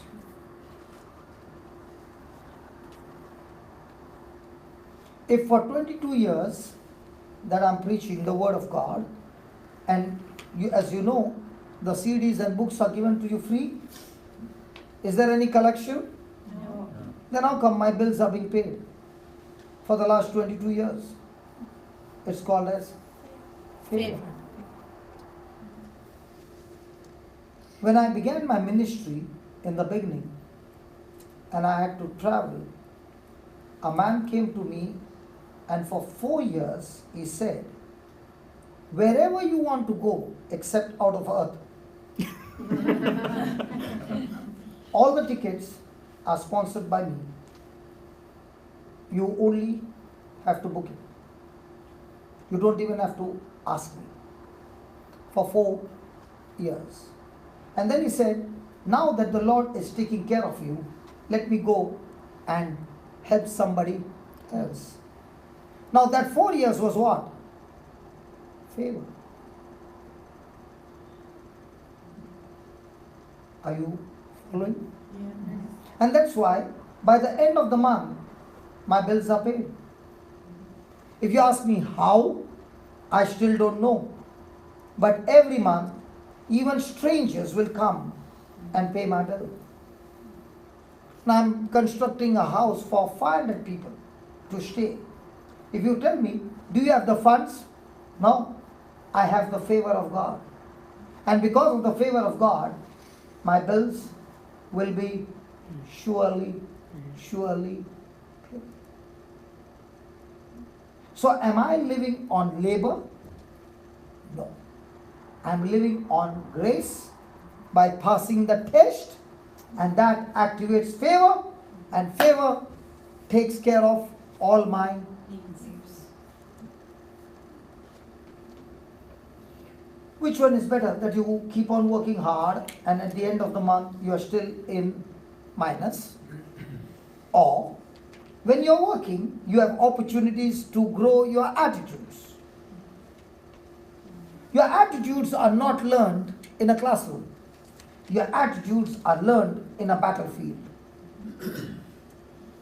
And in that battlefield, when we make a revision of our teachings and follow the strategies by our coach, Jesus, the end result is what? Favor. And what will favor do? Bring not natural results, supernatural results. That when people look at you, they can say without a doubt, when he opens his mouth and speaks, God himself shows up and confirms what he says, speaks with accompanying signs and wonders. What is that? Favor. Hello? Hello, yes. So which one? Yeah, somebody is asking something. Okay, which one is better? That you labor and labor and labor and fail in your attitude test, or you labor and pass the attitude test, that now your labor is this much and favor is this much, you reach the next level. Now for Joseph to get the favor of God, was he serving the prisoners for 2 years? Yes. Was that his job? No. Was he doing it cheerfully? So when you go out of your way with the attitude of a servant's heart, you are tapping into favor. You can do. You can do. Hallelujah. Bye. Thank you, Jesus. Sorry. Wife is asking, where are you, darling? I'm still in a meeting. How long, darling? 1 more hour to go. And then I will talk to you on the phone. Does the wife want to talk to the husband? Yes. But the husband is saying, not now. This is the time for God is speaking, and I want to listen to him, not to you.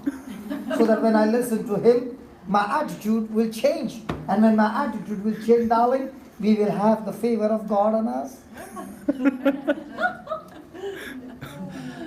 You did not understand because you don't know the language. I understand the language. In the same way, when we do not understand spiritual language, we know the language of the world and we behave based on the language that you understand. And now God is saying, listen, all these years you followed that language. What happened? You came back beaten up. Now change the language. The language is English, but the truths are not what you learned in the world. The world says, be Tom and Jerry. And the Lord teaches us, be like me. When they want to crucify you, do not defend yourself. Allow them to do what they want, and I will take over the battle. Do you know when we defend ourselves, we have just made ourselves a God. Did Joseph defend himself when he was falsely accused? No, not a word. Did it look like he's a chicken, a coward?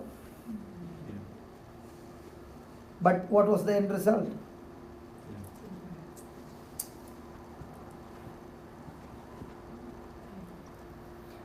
Hallelujah. Hallelujah. The world calls you henpeck, woman peck, all peck, and this peck, and that peck. But when you follow God's word, and the day the favor shows up, then all of them become woodpeckers.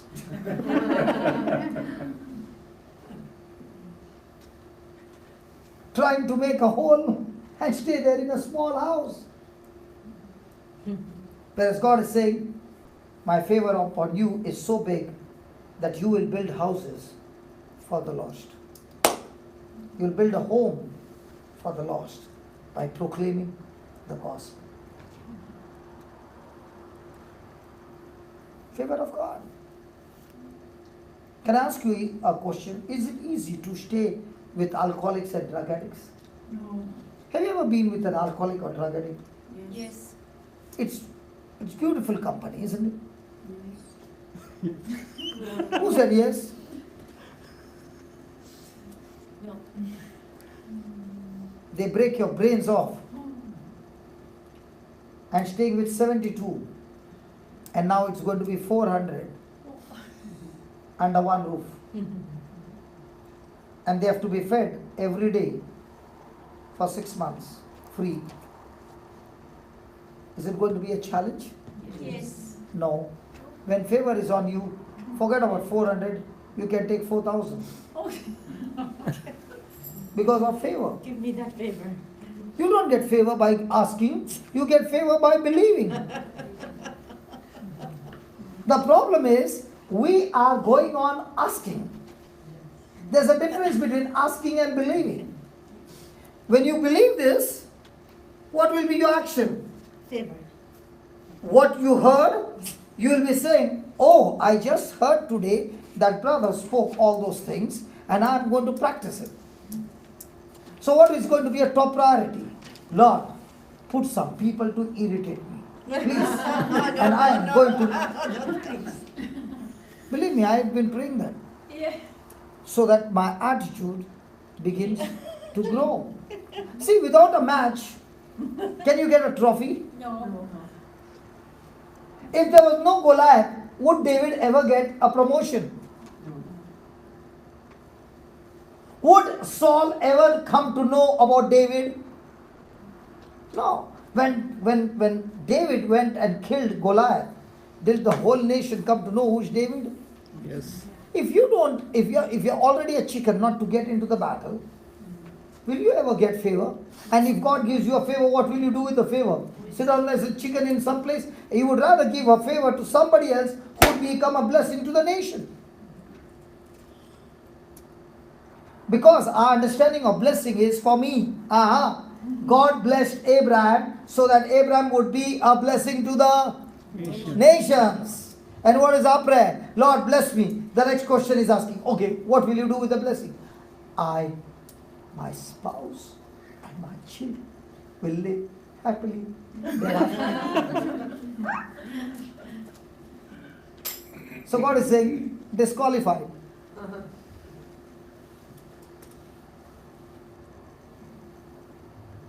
Was there a favor on the apostles? Yes. Yes. Did they live their life for themselves? No. So first question, you want favor? Good. What are you going to do with the favor? Share it. Then surely you will be qualified. But you are really sure to share it. Yeah. Because the Bible says there was one servant who had 5 talents. The other one had 2. And one had 1. The 5 multiplied, the 2 multiplied, and the 1 kept it for himself. What happened to him? He didn't get any more. That's all? He lost favor. Huh? He lost favor. And what happened to him? What happened to him? He's Do you know what happened to him? No. He was thrown where there was gnashing of teeth.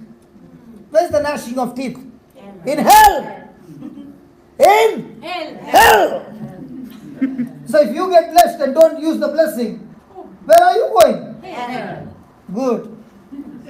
No. I'm talking you the truth. Because he's going to say, you useless, unfaithful steward, I blessed you with the resources so that you could use the resources in my kingdom and you kept it for yourself.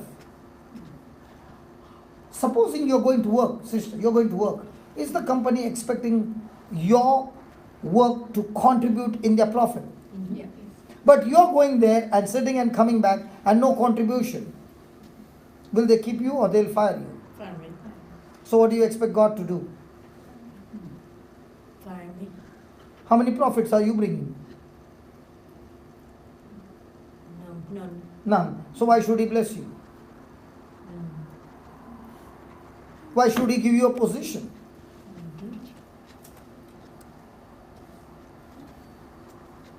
Are you annoyed with me? No. Is the truth telling you something? Yeah. Yeah, good. Put the tribulation. How much time I got? an hour. 1 hour. Praise God. There is plenty of time. Tribulation, yeah.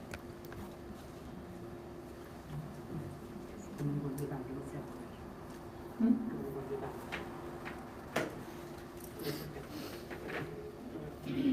Okay. We have enough, around 40 minutes. And not only so, but we glory in tribulation also, knowing that tribulation works patience. So patience is where you will begin to mature. Have you ever been impatient? Yes. Why were you impatient? What's the cause of impatience? Now let's say Carmel and her husband are going by car. Just an example.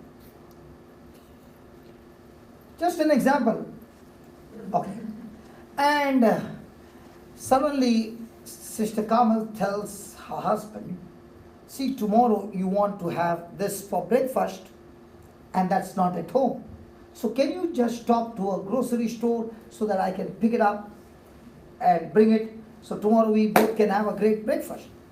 So the husband takes her to the big mall, parks the car, and says, you can go here, darling. And she gets down from the car and she says, listen, whenever I travel with you, I don't carry my purse. So I don't have the purse. Can you give me some cash? And the husband takes out his credit card and gives it to her. Now, she says, I'll be back. 10 minutes are over, she's not back.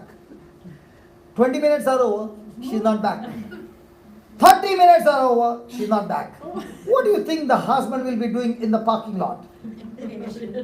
Is he imagining? Yes. Yeah. He picks up the phone, and how does he talk now? Angry. Where are you? Huh? Where are you? He will talk like this? Come on, a little more temper. Okay. Where are you? You're an hour gone. Just like that. Where the Yeah. are you? Yeah. Well, that would be me. That would be him. Oh, you talk like that. Okay. He doesn't talk like that. Okay. Why is he angry? Because he said it'd be 10 minutes. Because Impatient. he has just given her a card, Yeah. and that card she might be swiping, and his imaginations are going crazy. Yeah. So when he calls her, she says, I'm already on the way. Just 3 minutes and I'll be there. Now she's walking towards the car.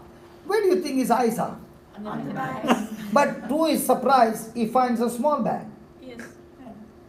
So she opens the door, and she sits and says, darling, And he's saying, what took you so long? Oh, I met one lady.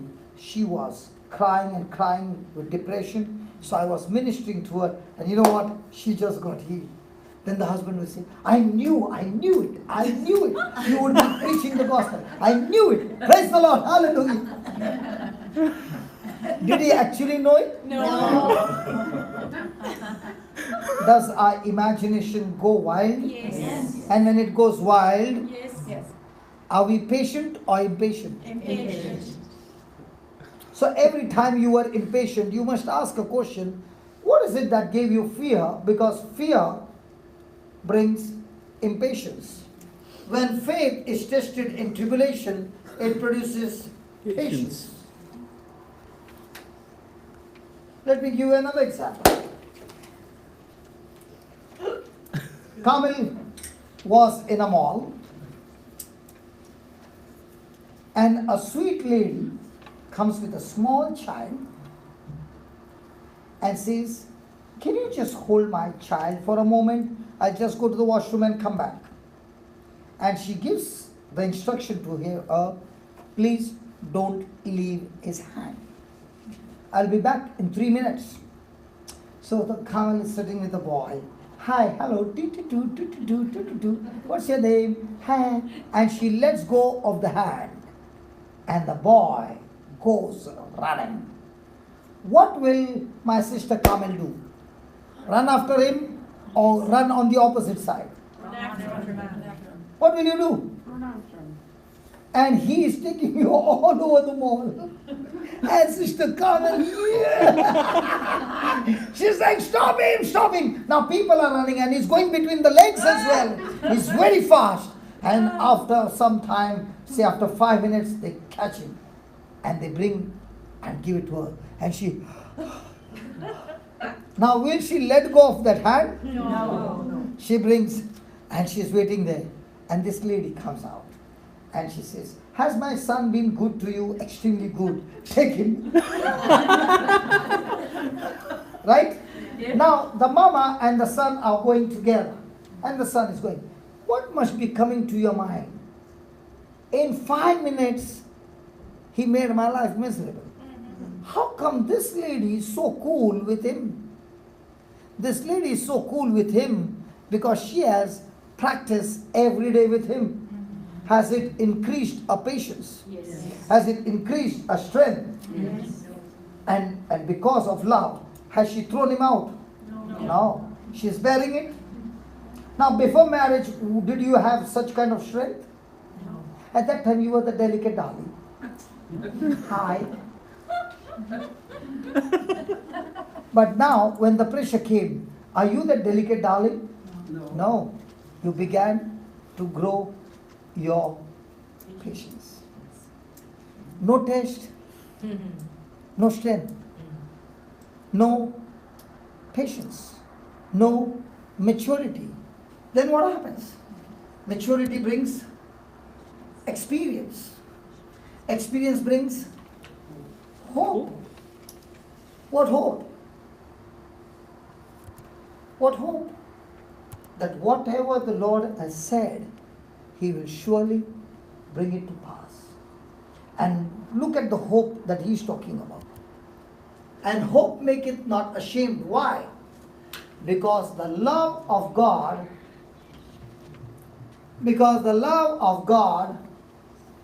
what? Shed. Is shed abroad into our hearts. Will or is? Is. Will or is? Is. Will or is? Is. So if He's saying is, what are you saying? Is or will? Hey, God is saying He has shed the love of God into your heart. What are you saying? Has He shed or will He shed? Has shed. But what are you believing? You are believing it's not there because you are believing based on your senses. So the love of God is not a feeling. This love of God is the power of God. And this love has been shed abroad in our hearts. When? When you got born again and the Holy Ghost came to take residence inside our heart. Now the question is, do we have the love of God in us? Yes. According to the scripture. Is it manifested in us? Not yet. Why is it not being manifested? Because we're not cheering to others, or we're not serving others. You are serving in the ministry. But is the love of God flowing?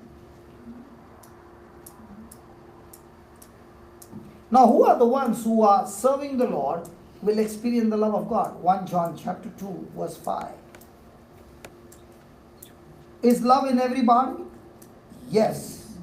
But is everybody going to have the taste of the love? No.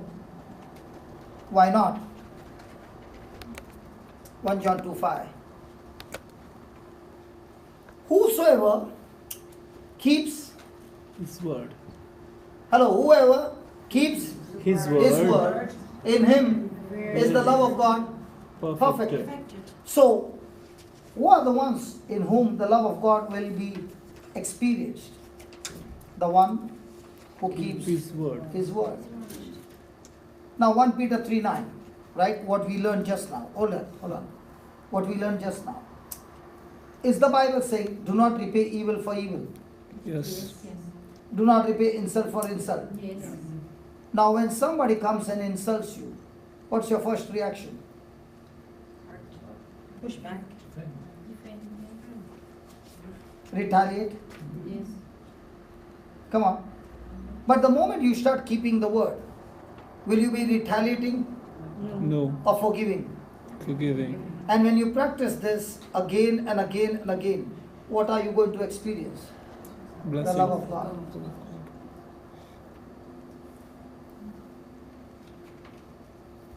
And the more and more you experience the love of God, the more and more you experience the favor of God. So the whole kingdom of God works on one power called love. And every day, every test that we go through is only one test. What? Love. So all your problems that you come to you together is only trying to squeeze the love out of you.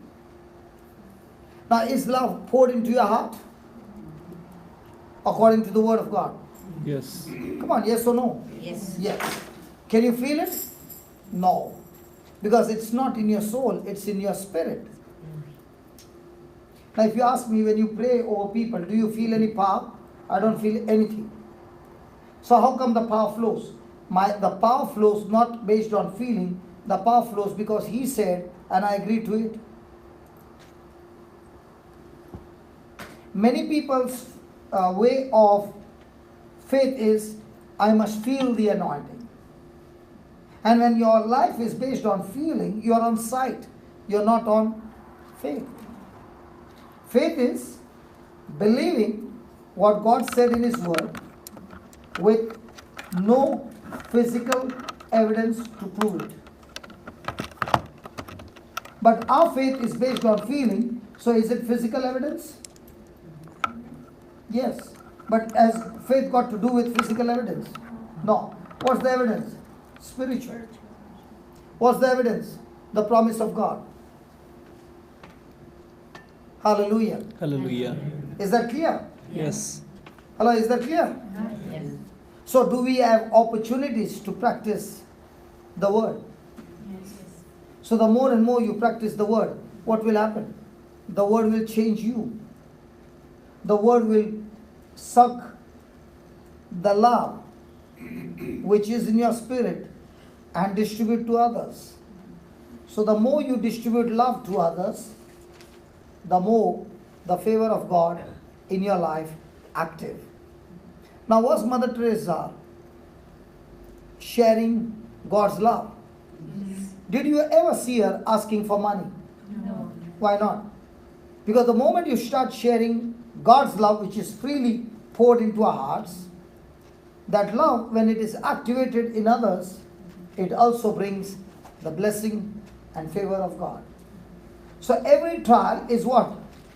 A test, whether you will distribute love or whether you will distribute bitterness. Is that clear? Yes.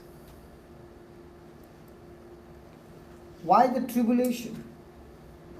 Supposing I had two knives, both of them identical. One a German made, one a Chinese made. Both are stainless steel. I used to cut. In 3 months, the Chinese blade gets blunt. The German is working for the last 3 years and nothing happened. Why is it this way? What's the reason?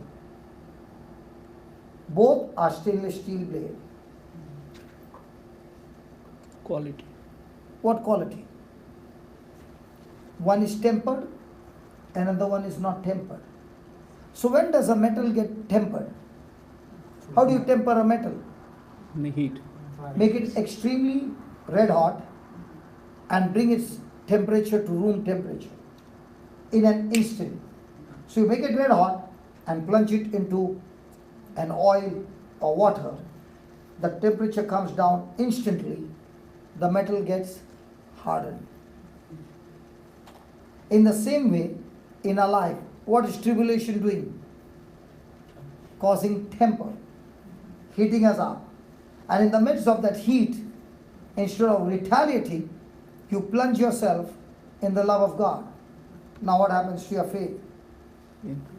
It brings strength to patience.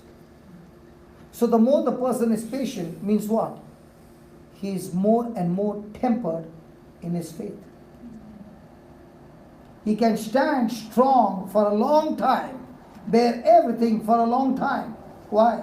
Because his faith has been tested under extreme pressure. Do you go by flight? Did you ever ask, is the engine working? No. But let's say you get a free ticket, 5 days stay with 100,000 euros to spend, free. But the condition is you have to get into the flight which has never been tested before.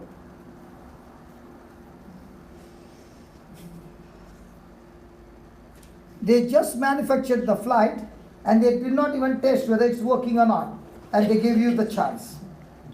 100,000 cash euros as a prize. Would you like to take a flight? In the same way, faith not tested does not work. It needs to be tested. That's why the test in your life. And the more and more you test that faith, and it works, and it works, and it works, now what happens? It becomes your new lifestyle. So are you going to fall for the devil's strategy? The devil's strategy is when somebody hurts you, if you can't hurt back, at least sit and cry or curse that person, go to the washroom, shut the door and curse him. That's what is the devil's strategy. God's strategy is, if you can't face the person, go to the washroom and start blessing him.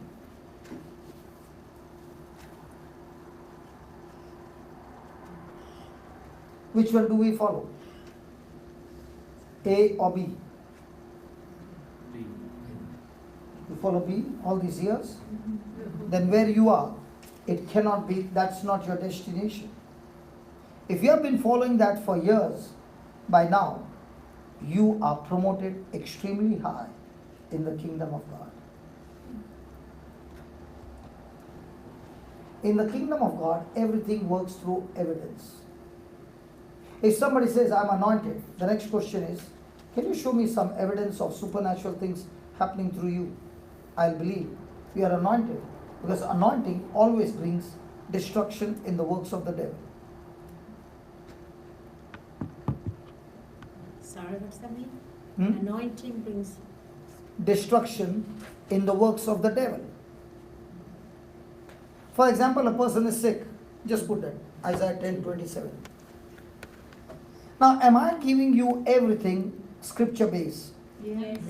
Why am I speaking on scripture? So that you don't get deceived.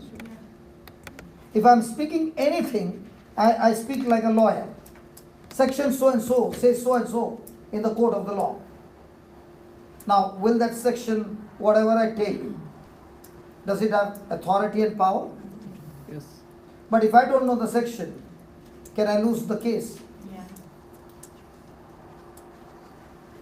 And it shall come to pass in that day that his burden shall be taken away from off his shoulder, and his yoke from off his neck, and the yoke shall be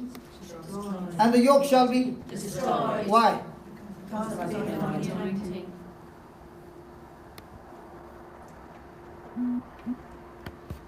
So shall we have some destruction of the yoke? Yes. I want some people who are sick.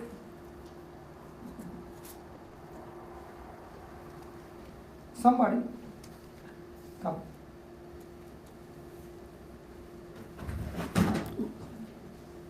Take care of my camera. Take care of the cables down, yeah. Thank you. Please come. Just see, brother, if he's in the frame. Yeah. You are on the camera. Okay. And the reason we record is not because we want to make ourselves famous, but when somebody is watching on the YouTube and having the same or something else, looking at you and the prayer that we are speaking, it's going to bring healing to them as well. Okay? Yeah. Yeah, tell me. A few months ago, I was diagnosed with colon cancer. It's spread to my liver. My doctors have said it's potentially terminal, so yeah, that's a scary time to be going through. That's what the doctor said. That's what the doctor said. What did Jesus say about it? But I'm going to be okay. No, it won't be like that. Jesus doesn't say that. He gives you the scripture. Okay. So what scripture do you have? So you won't be okay.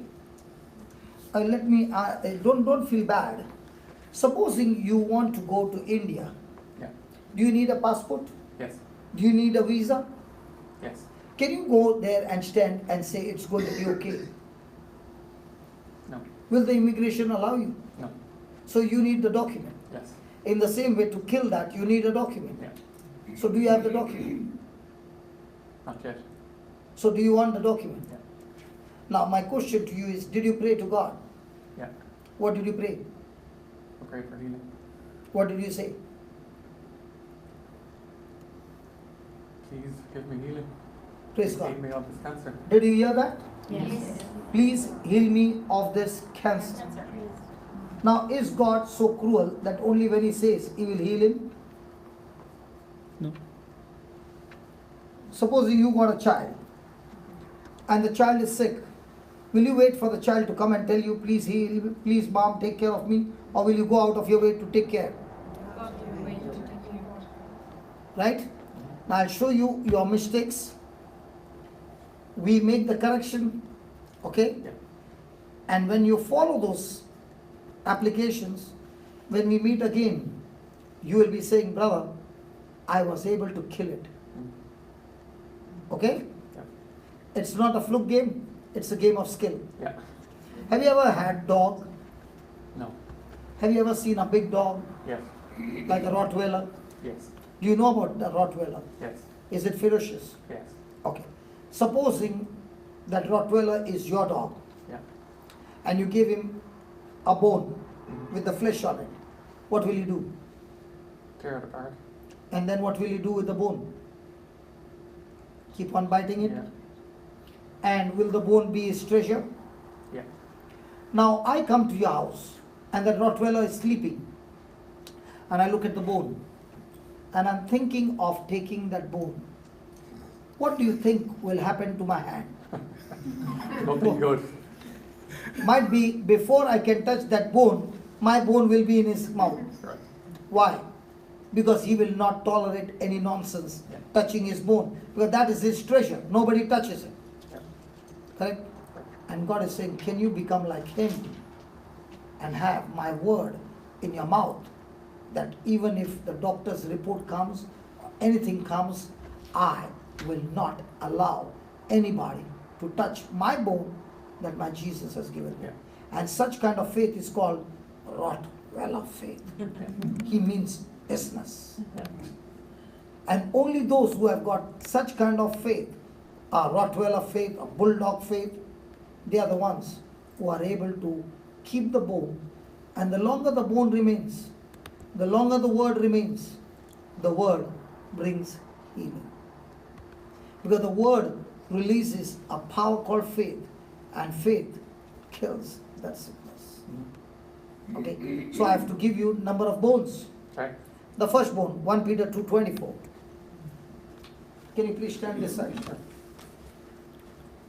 Yeah, please read it. Who his own self bare our sins in his own body. on the Pause, tree. pause, pause. Who is that who? Shh. Who is that who? Now you read so fast. Now when I asked you a question, you stopped. Come on. Who is that who? Everyone, me, Who his own self bore our sins or Jesus. Yeah. in his body. That's why I want you to read not like English textbook. I want you to read as if Jesus is talking to you. Okay? Yeah. Read it again. Who his own self bare our sins in his own body on the tree, Then, that we, being dead to sin, who is supposed to be dead to sin?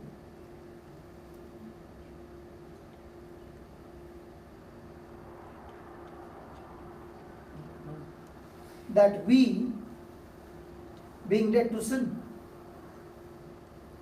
should live unto righteousness. who? We. By whose stripes? Ye were healed by Jesus' stripes. What? Read the last line. By whose stripes ye were healed. So, according to Jesus, you are going to be healed or you were healed. Were healed. So, Jesus says you were healed. What are you saying?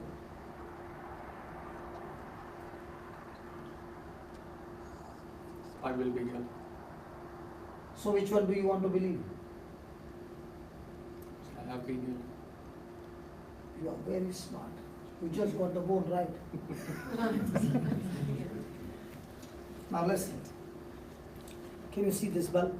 Yes. Inside are two wires. Agreed? Yeah. One wire, when you touch the tester, there will be a red light. Mhm. When you touch the other wire, is there a red light? No. No. But if these two wires don't go together, can the bulb be on? No. In the same way, what he said, by his stripes you were healed, is that wire with the tester light on. Yeah. Okay? Now it depends on you. All this time you were saying, I will be. please, God will heal me. Yeah. Now did you agree with him? No. No. If you did not agree with him, is your wire getting connected with him? No. So will you get healed? No. No. Did you get it? I do. Did you get that? I do. So, shall we pray to God to heal you? Yes. Listen carefully. Shall we pray to God to heal you?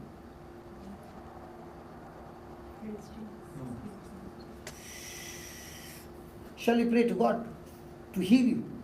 No, because I'm already healed. Wow. Now, why did you take such a long time? Because you are learning the concept. You are learning the truth. Let me ask you another question. Are you a man or a woman? I'm mad. Now, why did it take a long time? Because I've always known that to be. Because I've always known that I am a man. Yeah. Now, even if I say, I think so, you're a woman. What do you say? No, I'm just saying. Will you change your wording? No. Come on, Prela. You look like a woman. No. Definitely I'm not. sure you're a woman. No, you're mistaken. Now, in the same way, can you talk to your thoughts when he is talking to you that you got a colon cancer? Yeah. And can you say, I know that I've been healed? What made you think so? Jesus said. Now, you will say, when I go home and I tell everybody at home, I'm healed, am I not telling a lie? No. But are you healed in the natural? No. No. Okay, I'll give you an example of the natural and the spiritual. Supposing we both are in the boxing match, okay, and I bashed you up and you died. Who won? You. Now Jesus and Satan. I'm Satan, and I bashed you up and you died. Who won?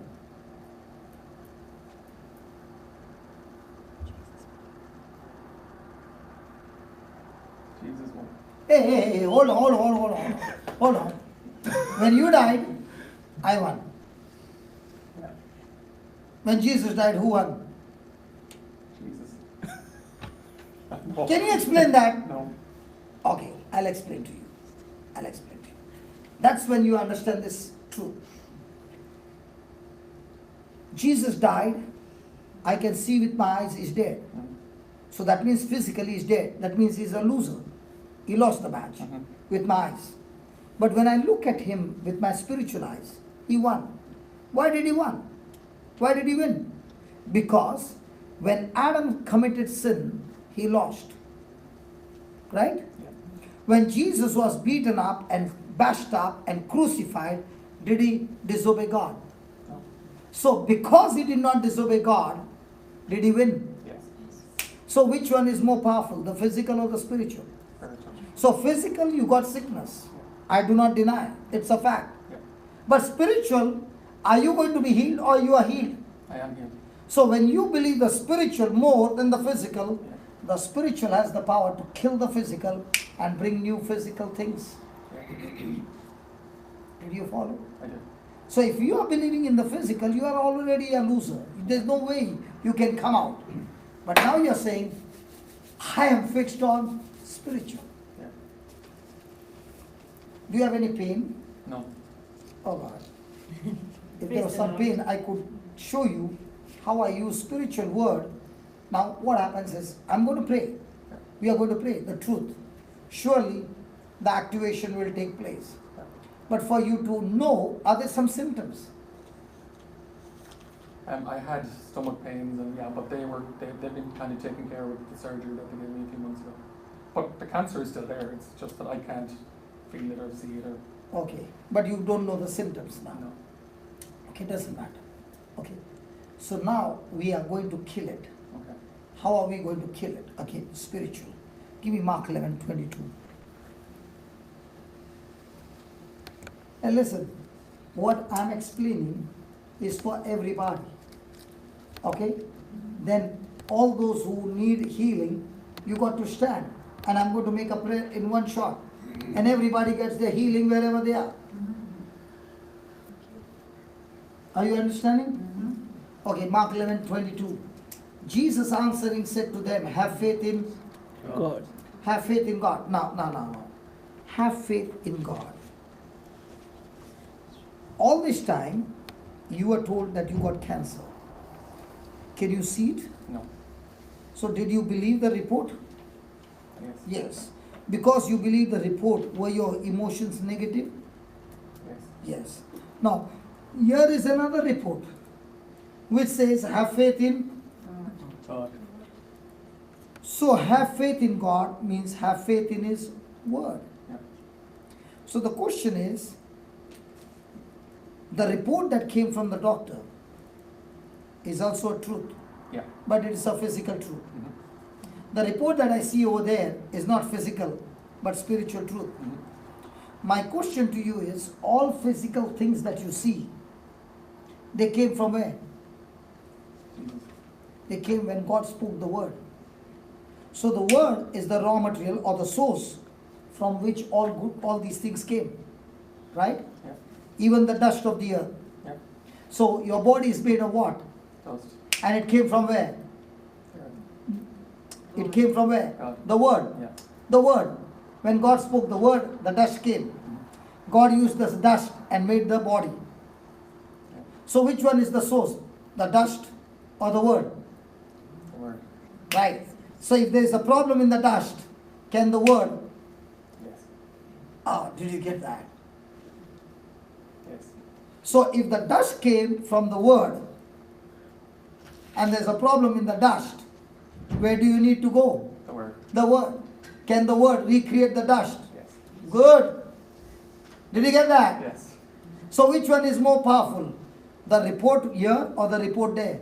Report here. Definitely. Good. I got a good student. Praise God. Now, next.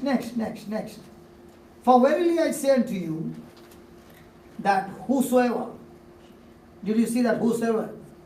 Hey brother, did it say priest, No. nuns, No. pastors, No. preachers, anybody? No. Hey, anybody? Yes, everybody. Everybody. Whosoever. Everybody. Whosoever is everybody who has faith in God. Okay. Do you have faith in God? I do. Okay. Whosoever shall pray. What's that? What is written there? Whosoever shall say unto Say or pray. say. Look correctly. Is it say or pray? Say. Say what? Say to whom? Say to whom? Say unto. This mountain. So pause. Now did Jesus say pray about the mountain or say to the mountain? To the mountain.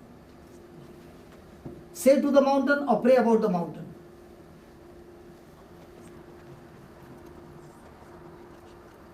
Two. Good. So from the last so many months, were you praying to God about the cancer or talking to the cancer? Praying to God, I think. Like a wolf. I don't know what were you doing for 3 months, praying to God Yeah. about the mountain. Yeah. Now did Jesus say pray about the mountain or talk to the mountain? To the mountain. So are you following Jesus' instruction or people's instruction? Yeah. So are you ready to shift to Jesus' instruction? Yes. Or are you going to do what everybody is doing? No, I'm ready. See, all these years I was doing what everybody was doing. And the Lord said, do you want to do what others are doing or do you want to do what I'm telling you? I said, Lord, I'm going to follow what you tell. So from now on, shall we pray to God about your mountain? No. So what are we going to do? I'm praying to my cancer. We're going to ask for it to be removed. You did not read in front, that's why. For verily I say unto you, that whosoever shall say to this mountain, what?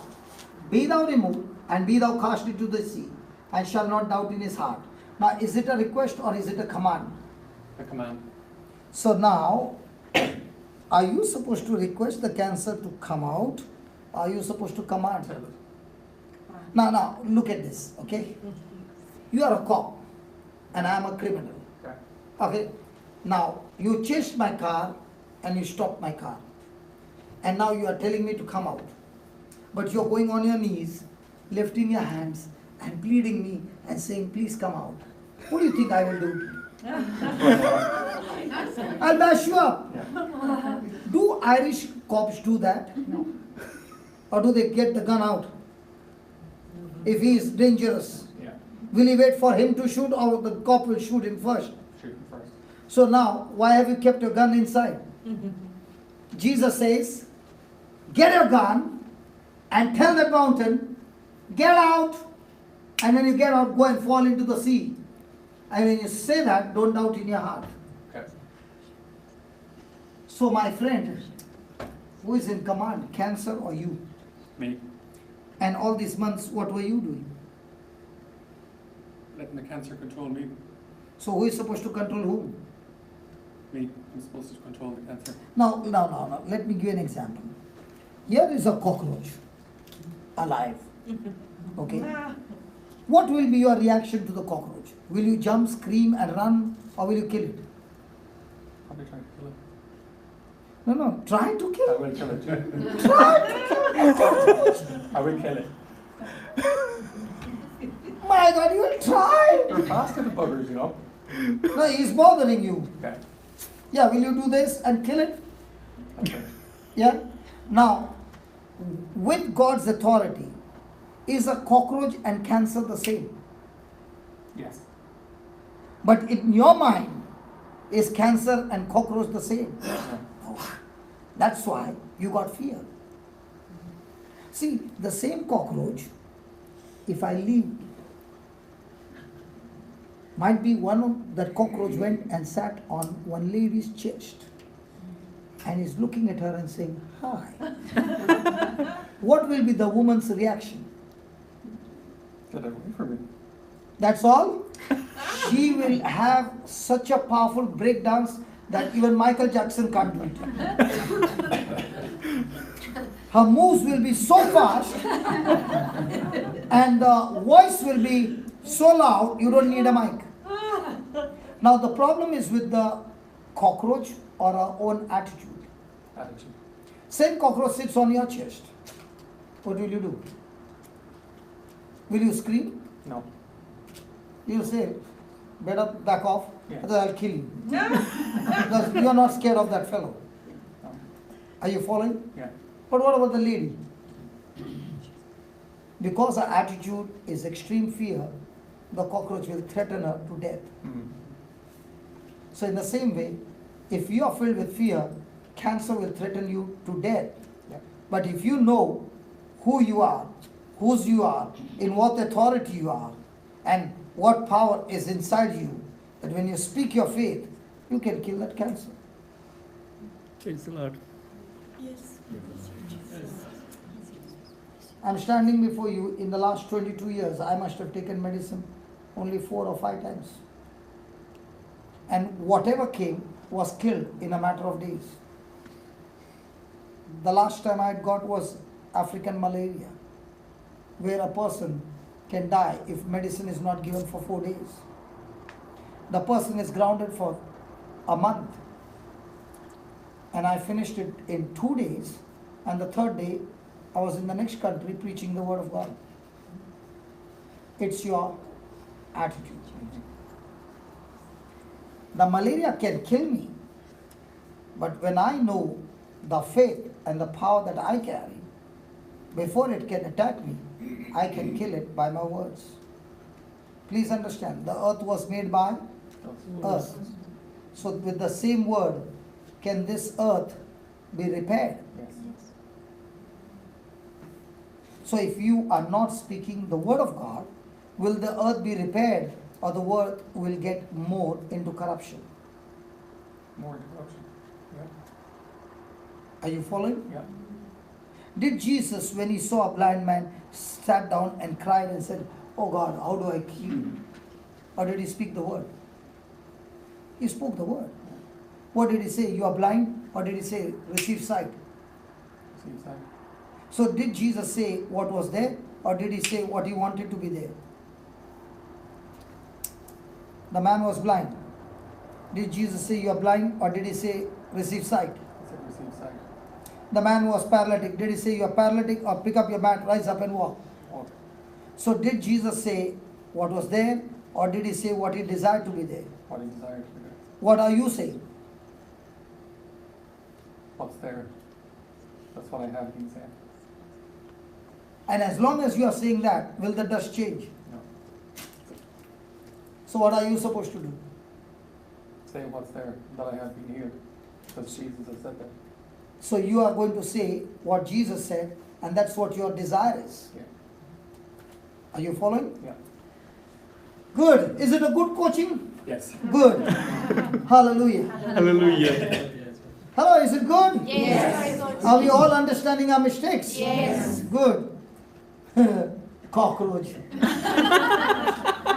What did you call it? Cancer. Cockroach. but shall believe that those things which he said shall come to pass.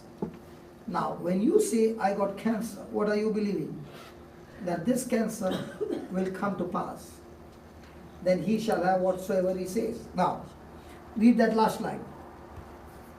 He shall have, Whatsoever he saith. again, He shall have whatsoever he saith. say that I shall have, Whatsoever he saith. I shall have whatever I say. Yeah. Say that I shall have. I shall have whatever I say. So if you say you got cancer, what will you have? Cancer. When you say I'm healed, what will you have? Healing. Praise God. Praise you, Jesus. So the next time, the stomach, does the stomach talk to you? Sometimes. No. Well, I don't really physically talk to me, but sometimes I know what's going on with. Every organ talks to you. Yeah. When it is in pain, for example, your legs are in pain, Yeah. will your legs not tell you, don't make me stand? Yes. Tomorrow morning when you get up, I'm going to mess you up. Yeah. So please, I want to sleep. Yeah. Does your body talk to you? Yes. Yeah.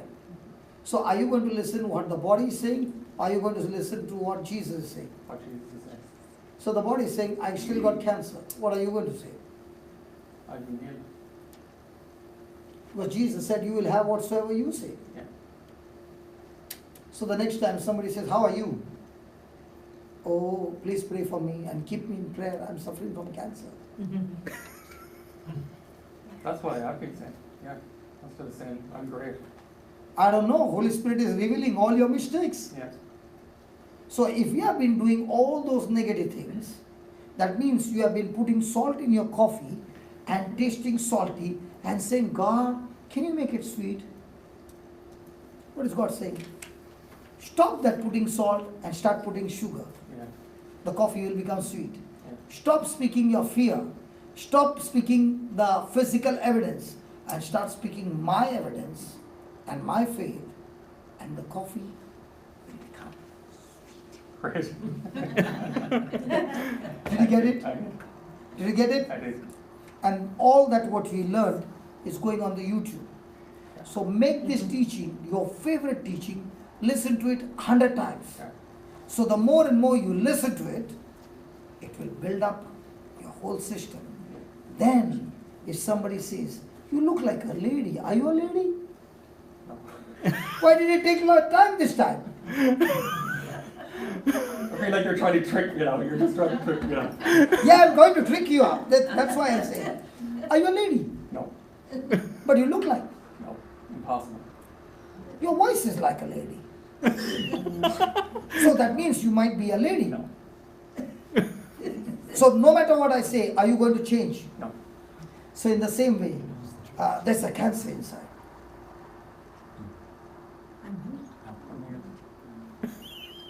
Somebody gave the answer. Yeah. He nearly fell for the trap. He already did this. He already did this. All he had to do was open his mouth. And this is how the battle goes on in our mind.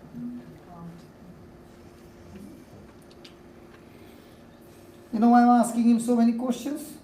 But these questions were asked to me when I was suffering.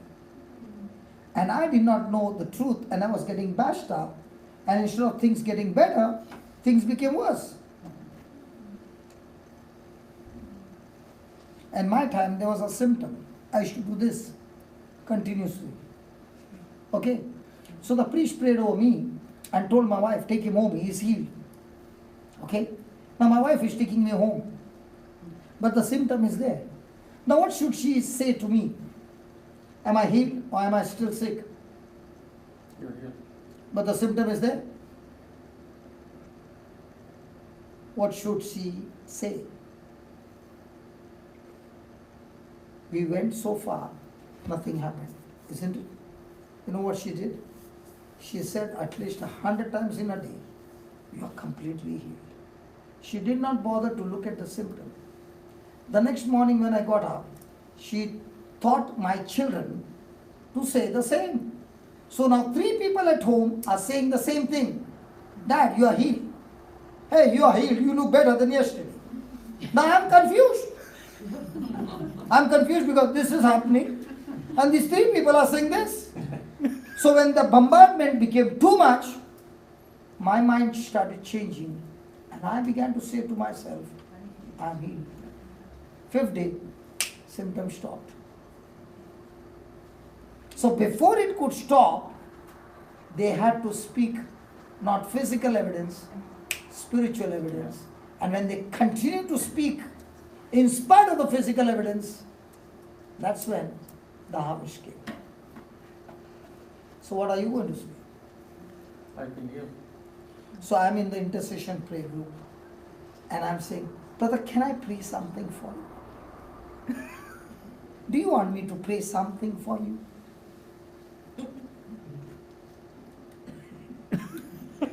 Anything? Anything? Come on, come on. I'll pray for you, brother. He doesn't know what to say. I don't know what to say. Okay. Now, you know what you say? Brother, I want you to pray and give thanks to God that He has healed me of cancer completely. I want you to rejoice with me and let's pray together and let's thank God that He has healed me. I'm giving you all the traps. Next day morning, Brother Vijay comes and says, hi buddy, come on, how are you? How's it going? Great. Hey, how's it going? Hey, how's it going?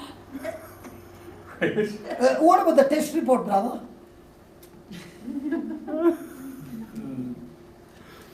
Yeah, no, it wasn't so good. Hey, what about the test report? What does it say? Not good. Now what did you do? Aborted the baby. Now let me share with you. What do you say? How many children you got? 3. 3. Now, when she was pregnant, did she say she has got children or did she say she's pregnant? She's pregnant. So, can she see the child? No. Now, is she rejoicing? Yeah. Why is she rejoicing? She's about to have a child. After 9 years. 9 years. Pregnancy. Pregnancy is how many years? 9 months. Yeah, that's all. So you should have corrected me, brother, not 9 years, 9 months. Yeah. Now, is she sure all those 9 months? It's a baby, not a gas. Yeah. Did she see the baby? No. But isn't she saying, I'm pregnant? Yeah. And because she's pregnant, will she go horse riding? No. So will she take every precaution to see that the baby is safe? Yeah. In the same way, what are you going to say? Hey, listen, the test report says I got cancer. I do not deny it. But God's report says I am pregnant with my pregnancy of healing and I am already pregnant and it is healed.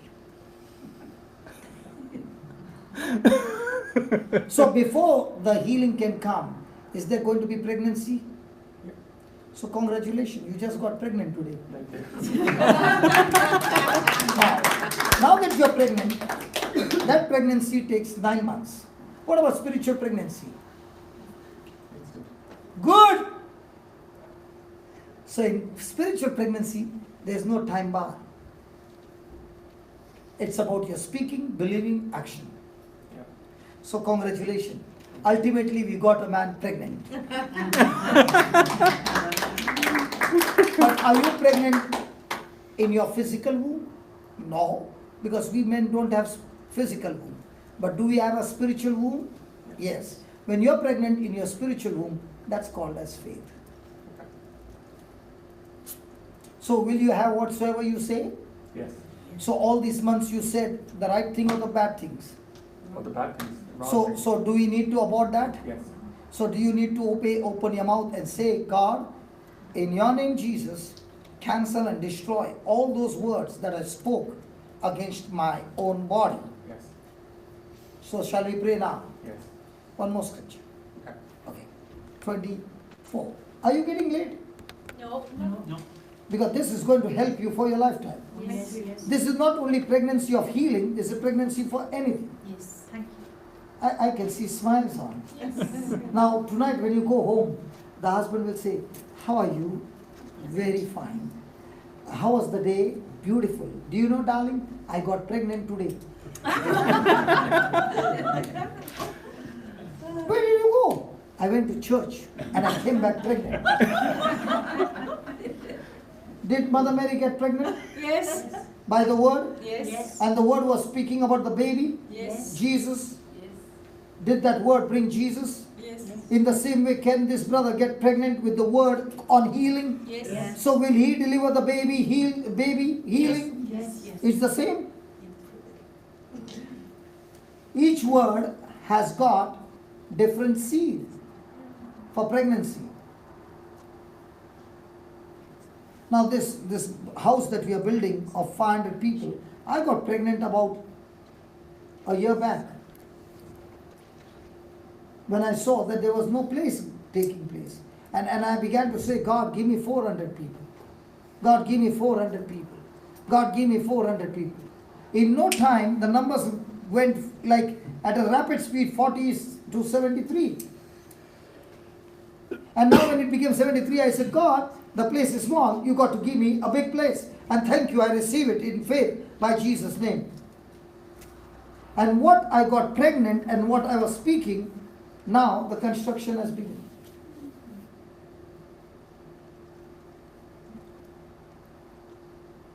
So tonight, don't leave this place without getting pregnant.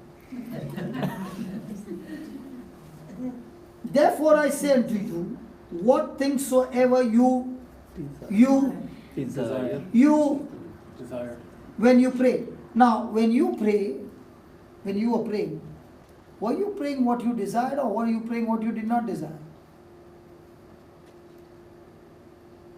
You were praying, God,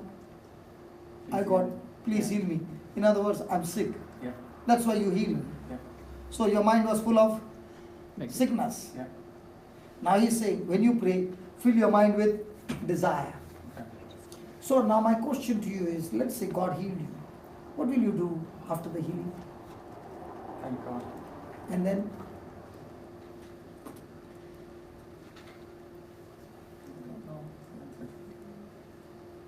Then why should God heal you? Can you be like me? And I said, God, you heal me, and I live for you.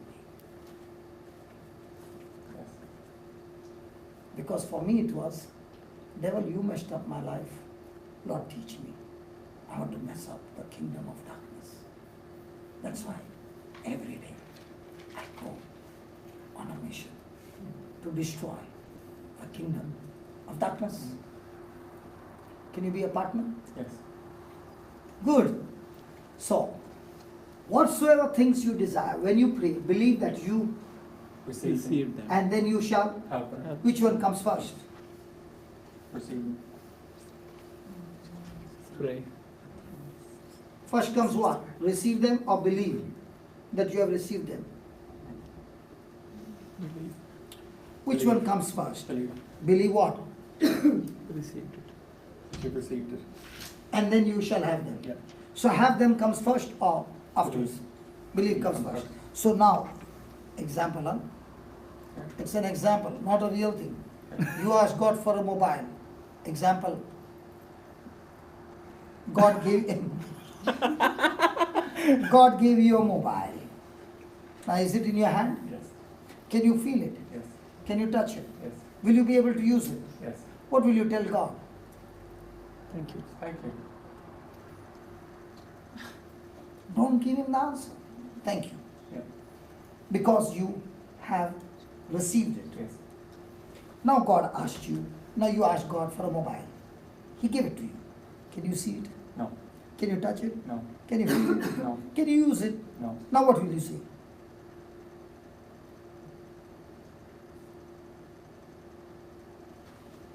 Thank you.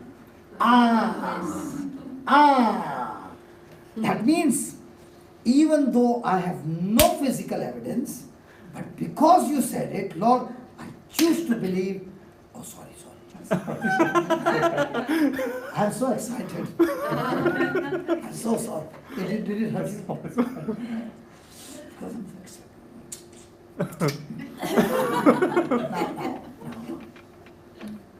Now. Can you see it? No. So now you ask God, Lord, I'm asking you only once for a healing. And I asked you for the healing, and now you said, by your wounds, I'm already healed. And because I'm already healed, I thank you. I'm healed. Yeah. So in a day, 100 times, thank you, Jesus, I'm healed. How do you know you are healed? Because you said, first believe that I've received it. And if I've received it, I'm healed. So because I'm healed, will you stay on the bed or will you start moving around? So when you believe you are healed, you will do things what is not possible. Yeah. Right? Yeah. So when you do that, the manifestation will surely come. Yeah. So all this time what were you saying? He's healing. So will it ever come? No. Because you are going against God's word. Is the light on now? Yes.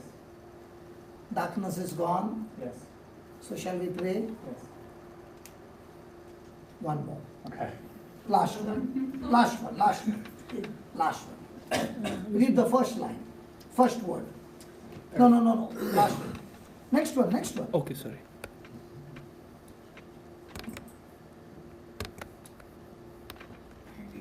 What's the first word? And So what's the meaning of the word and? And means 22, 23, 24 and 25 are all together. Okay? And when you stand praying, what? forgive. If you have anything against any, for your Father also which is in heaven may forgive you your trespasses. Now, you are excellent in 22, you are excellent in 23, you are excellent in 24. Okay? But in 25, you always get irritated with me because I'm working in the same office and the devil is using me to irritate you. Okay. Now, are you going to forgive me or keep getting irritated? Supposing you are irritated, this one, and this one doesn't work because the fuse is gone off. Do you have fuse at home? Electric fuse? Yeah. If it is blown off, does anything in your house work? No. So who needs to fix the fuse? Me. Good. So what's fixing the fuse? Forgiving me or getting offended? Forgiving you. So are there some people with whom you really get offended? Yeah. Yeah. So is it profit for you or a great loss? Great loss. Yeah. So by forgiving them, are you doing any benefit to them or yourself? Myself. So are you going to be quick to forgive or late to forgive?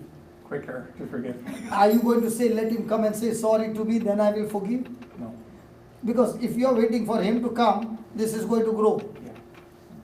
And your relationship with God is cut off. Yeah.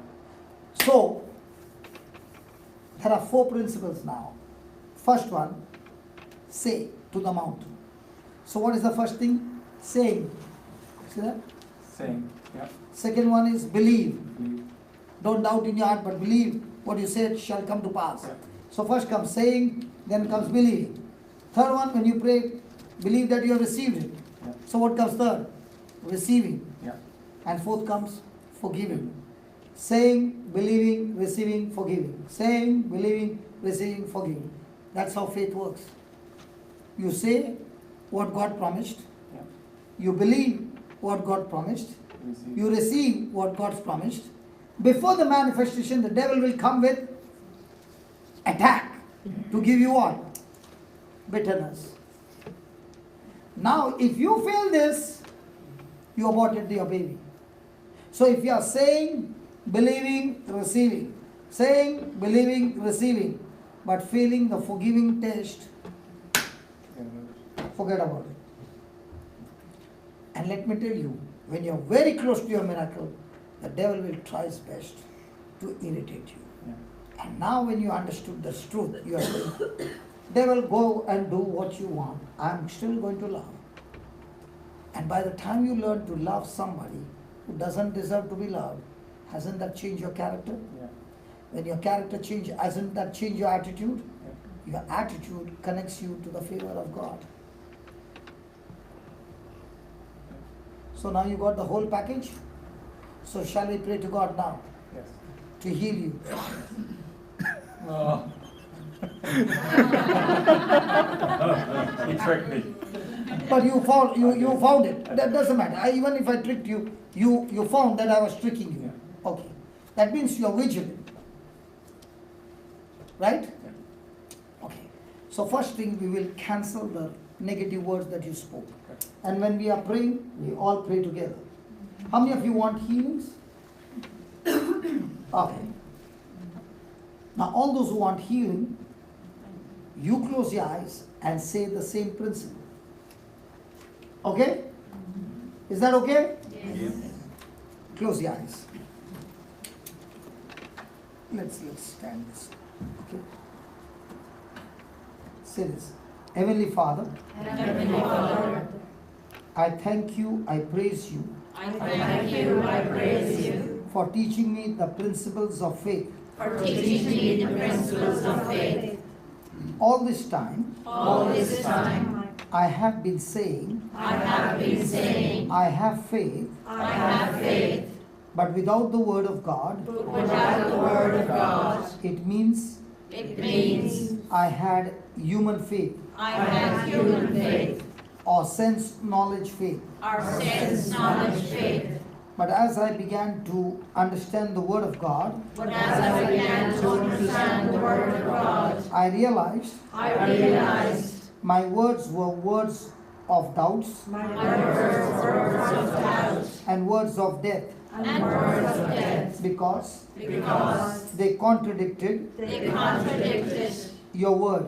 your word. So right now, So right now, believing in faith, believing in faith, Heavenly Father, Heavenly Father, I ask you I ask you to forgive me to forgive me for speaking the negative words, for speaking the negative words, words of death, words of death, words of sickness words of sickness that cursed that curse my own body, my own body, my own life, my own life, my own loved ones. my own loved ones. So Heavenly Father, So Heavenly Father, in the name of Jesus, in the name of Jesus, I command I command for a supernatural, for a supernatural, spiritual, spiritual, famine, famine, flood flood that has destroyed that has destroyed all the harvest all the harvest that has been growing that has been growing through these negative words. through these negative words. Destroy it, Destroy it, kill it, kill it, and it is finished. and it is finished. In the name of Jesus. In the name of Jesus, I thank you, Holy Spirit. I thank you, Holy Spirit. By faith, I believe By faith I believe all these negative words all these negative words are powerless are powerless, and they have no more authority and they have no more authority against anyone. against anyone. It has been destroyed It has been destroyed completely completely in the name of Jesus. in the name of Jesus. Now, Heavenly Father, Now, Heavenly Father, I thank you I thank you for the sacrifice of your Son Jesus for the sacrifice of your Son Jesus for me. for me. I declare I declare by the wounds of Jesus, by the wounds of Jesus, By the stripes of Jesus, By the stripes of Jesus, I have been completely healed. completely healed. No more No more I will be healed, I will be healed, but I am healed. but I am healed. In the name of Jesus. In the name of Jesus. Lord Jesus, Lord Jesus, in your name, I speak to every infirmity. I speak to every infirmity. Get out of my body. Get out of my body. Get out of my life. Get out of my life. Right now. Right now. In the name of Jesus. In the name of Jesus. Be destroyed. Be destroyed. By the power of the Holy Spirit. By the power of the Holy Spirit. Thank you, Holy Spirit, Thank you, Holy Spirit, for the supernatural for the supernatural power power that has destroyed that has destroyed all the spirit of infirmity all the spirit of infirmity from my life. from my life. In the name of Jesus, In the name of Jesus, I speak to all my bones, I speak to all my bones, ligaments, ligaments, tendons, tendons, muscles, muscles, nerves, nerves, all my internal organs. all my internal In organs. the name of Jesus, In the name of Jesus, be aligned now. be aligned now. I said be aligned now. I say be aligned now. Be completely aligned. Be completely aligned. In the name of Jesus. In the name of Jesus, No more malfunction no more malfunction in my body. in my body. In the name of Jesus. In the name of Jesus. Thank you, Lord. Thank you, Lord. O Spirit of God, O Spirit of God, thank you thank you for operating for operating all my organs, all my organs, aligning my organs, aligning my organs, and bringing them and bringing them to the right position, to the right position, making all the necessary adjustments. making all the necessary adjustments. Whatever was gone wrong Whatever was gone wrong has been replaced, has been replaced completely new. completely new.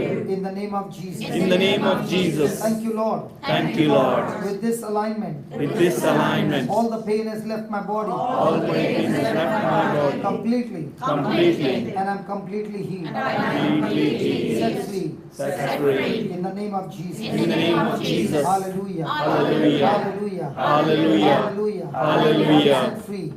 Set I am free. healed. I am healed. In Jesus' name. In Jesus' name. I am set free. I am set free. I am healed. I am healed. In Jesus' name. In Jesus' name. Thank you, Jesus. Thank you, Jesus, For healing me. for healing me. Amen. Amen. Now, those who are sitting down, how many of you had pain in your body? Physical pain in your body? Nobody had pain in your body? 1, 2, 3. How many else had pain in your body? 3.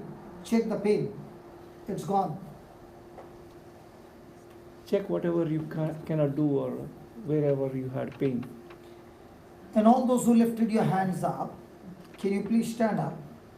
All those who lifted your hands up. What pain you had? Well, I had in my neck. I had a stroke there last year, so I don't have this first stroke. So but I haven't pain from that. But I have my neck. There was a pain. In my neck, yeah. There was pain in your neck. Yeah. Now turn your neck. Sorry. It's still there. Okay. Okay. Keep on saying thank you, Jesus. Thank you. What pain you have? I don't have pain, physical pain. So what's your problem? Conflict, Sorry? family conflict. Okay. So did 1 Peter 3:9 give you the solution for family conflict? Yeah, So are you going to practice it? ask for blessings. Ask for blessings Yeah. or bless them? And bless them. I bless them too. First bless them, Yeah, and by blessing them you will inherit the blessing. yeah. What was your problem, brother? Arthritis. Okay, move your neck. Do you have that pain now?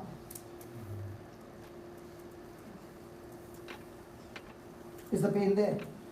Okay. What about you? Just kind of pain in my bones and my joints. Is the pain there? I don't really feel it now. You cannot feel it now because it's gone. What about you, sister? I have pains all over my hands. I can't use my hands. Okay, is the pain there now? Well, it has easily been solved.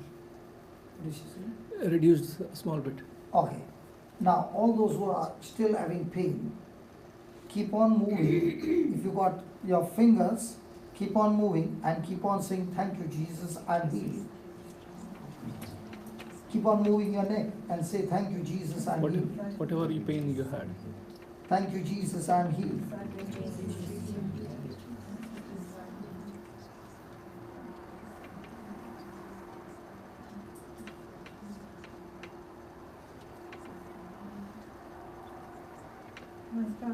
It's gone. Yeah, that's how it works.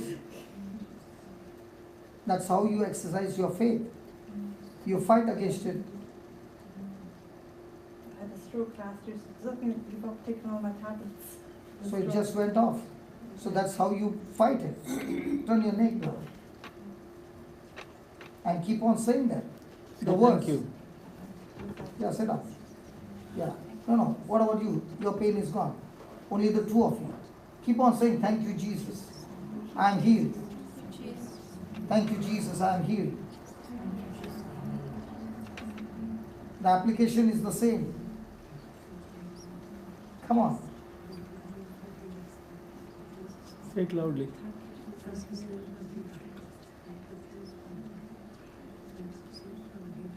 Now.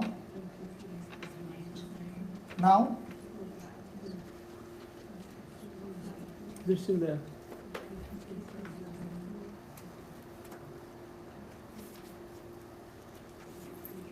Come here. Come. Oh, you wait.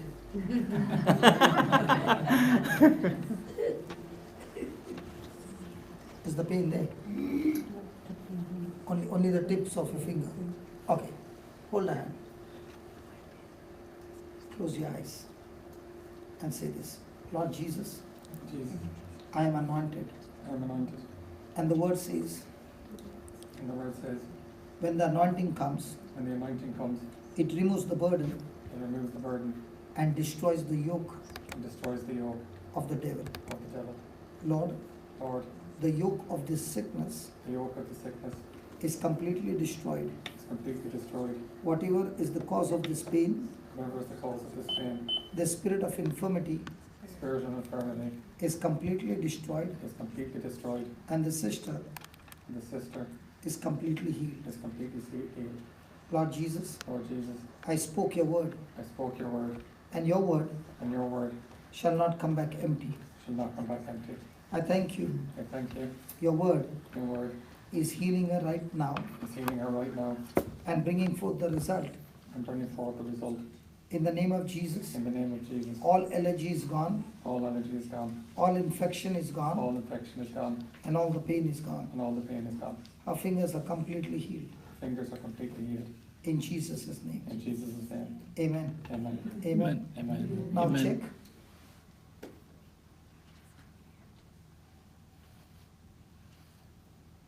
Is the pain there?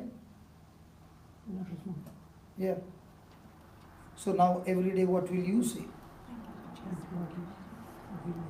For healing you. So can you say it boldly for the next 2 minutes?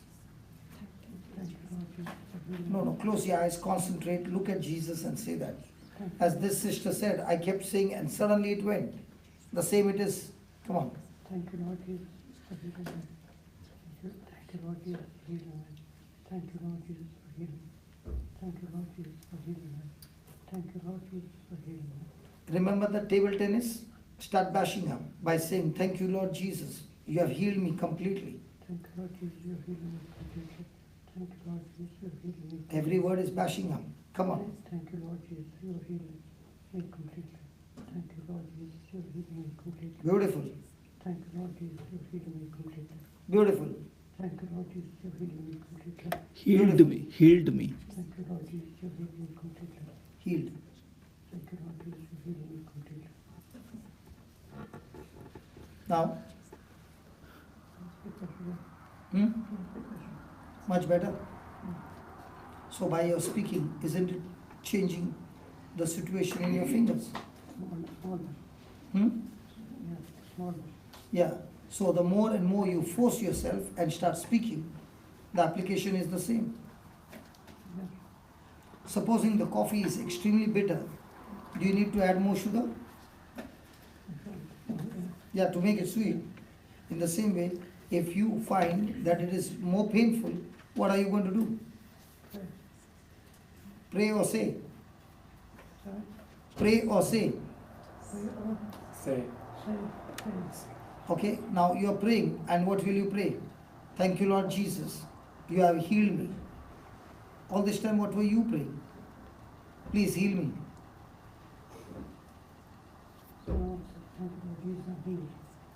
That's it. Okay? God bless you. Thank you. Hallelujah. Come, brother.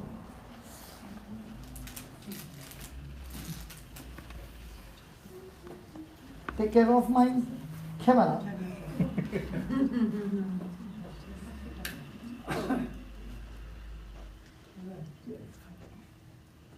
Yeah. The neck. Keep it loose. Father, in the name of Jesus, I speak to this arthritis, be gone, and I speak to the cartilages be recreated now. In the name of Jesus, be healed and be set free. In Jesus' name. Thank you, Lord. Thank you, Lord. Thank you, Lord. Thank you, Jesus. Amen. Now check. Yeah. So what are you going to do now?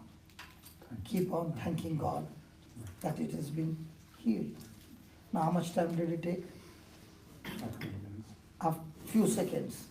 What will happen if you keep saying for an hour? If few seconds can get this result, what happens when you speak it for an hour? Thank you, Jesus, I'm healed. Thank you, Jesus, I'm healed. So when you start practicing it every day, not only this is healed, all other areas also, you receive your healing. God bless you. Praise God. Praise God. Hallelujah. Hallelujah. So is the time up? Yes. But I'll tell you, I'm so happy for my brother. And you were so good that you did not get annoyed with me. And the best part is you are very teachable. Yes. When a person is teachable, you can teach him and he can improve and become a winner. I irritated you many times, but that irritation was not for you to be irritated, but you would know the truth. So am I forgiven? So that means you are angry. That's why you said, I'm forgiven. You are angry with me. No, I wasn't. If you are not angry, why should you forgive me? True. True. So am I forgiven? Praise God. So let's have the last hymn. Yeah, we'll have one. Doesn't matter. She's got a good voice.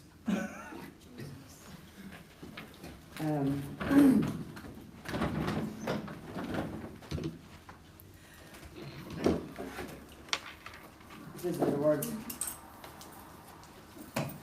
Jesus, by your wounds, I am completely healed. Jesus, by your wounds, I am completely healed. Jesus, by your wounds, I am completely healed.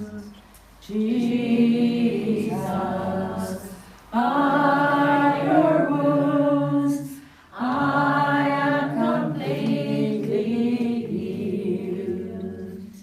Jesus, you bore all my sorrow. Jesus, you bore all my grief and pain, smitten by God and afflicted, wounded for all of my sins. Jesus, by your wounds, I am completely healed. Jesus, by your wounds I am completely healed. You were bruised for my iniquity, despised and rejected for me. Upon the cross you won my freedom. By your stripes I have been healed. One more time. You were bruised for my iniquity, Despised and rejected for me. despised and rejected for me. Upon the cross you won my freedom. Upon the cross you won my freedom. By your stripes I have been healed. By your stripes I have been healed. You were bruised for my iniquity. You were bruised for my iniquity, Despised and rejected for me. despised and rejected for me. Upon the cross you won my freedom. Upon the cross you won my freedom. By your stripes I have been healed. One more time. You were bruised. You were bruised for my iniquity, despised and rejected for me. Upon the cross. Upon the cross you won my freedom. By your stripes I have been healed. Jesus, by your wounds I am completely healed. Raise your hands. Jesus, by your wounds I am completely healed. You were oppressed and afflicted. You are oppressed and afflicted, yet you open not your mouth. Like a lamb led to the slaughter, offered your life for my sin. One more time. You were oppressed. You were oppressed and afflicted, yet you open not your mouth. Like a lamb that's led to slaughter, offered your life for my sin. One more time.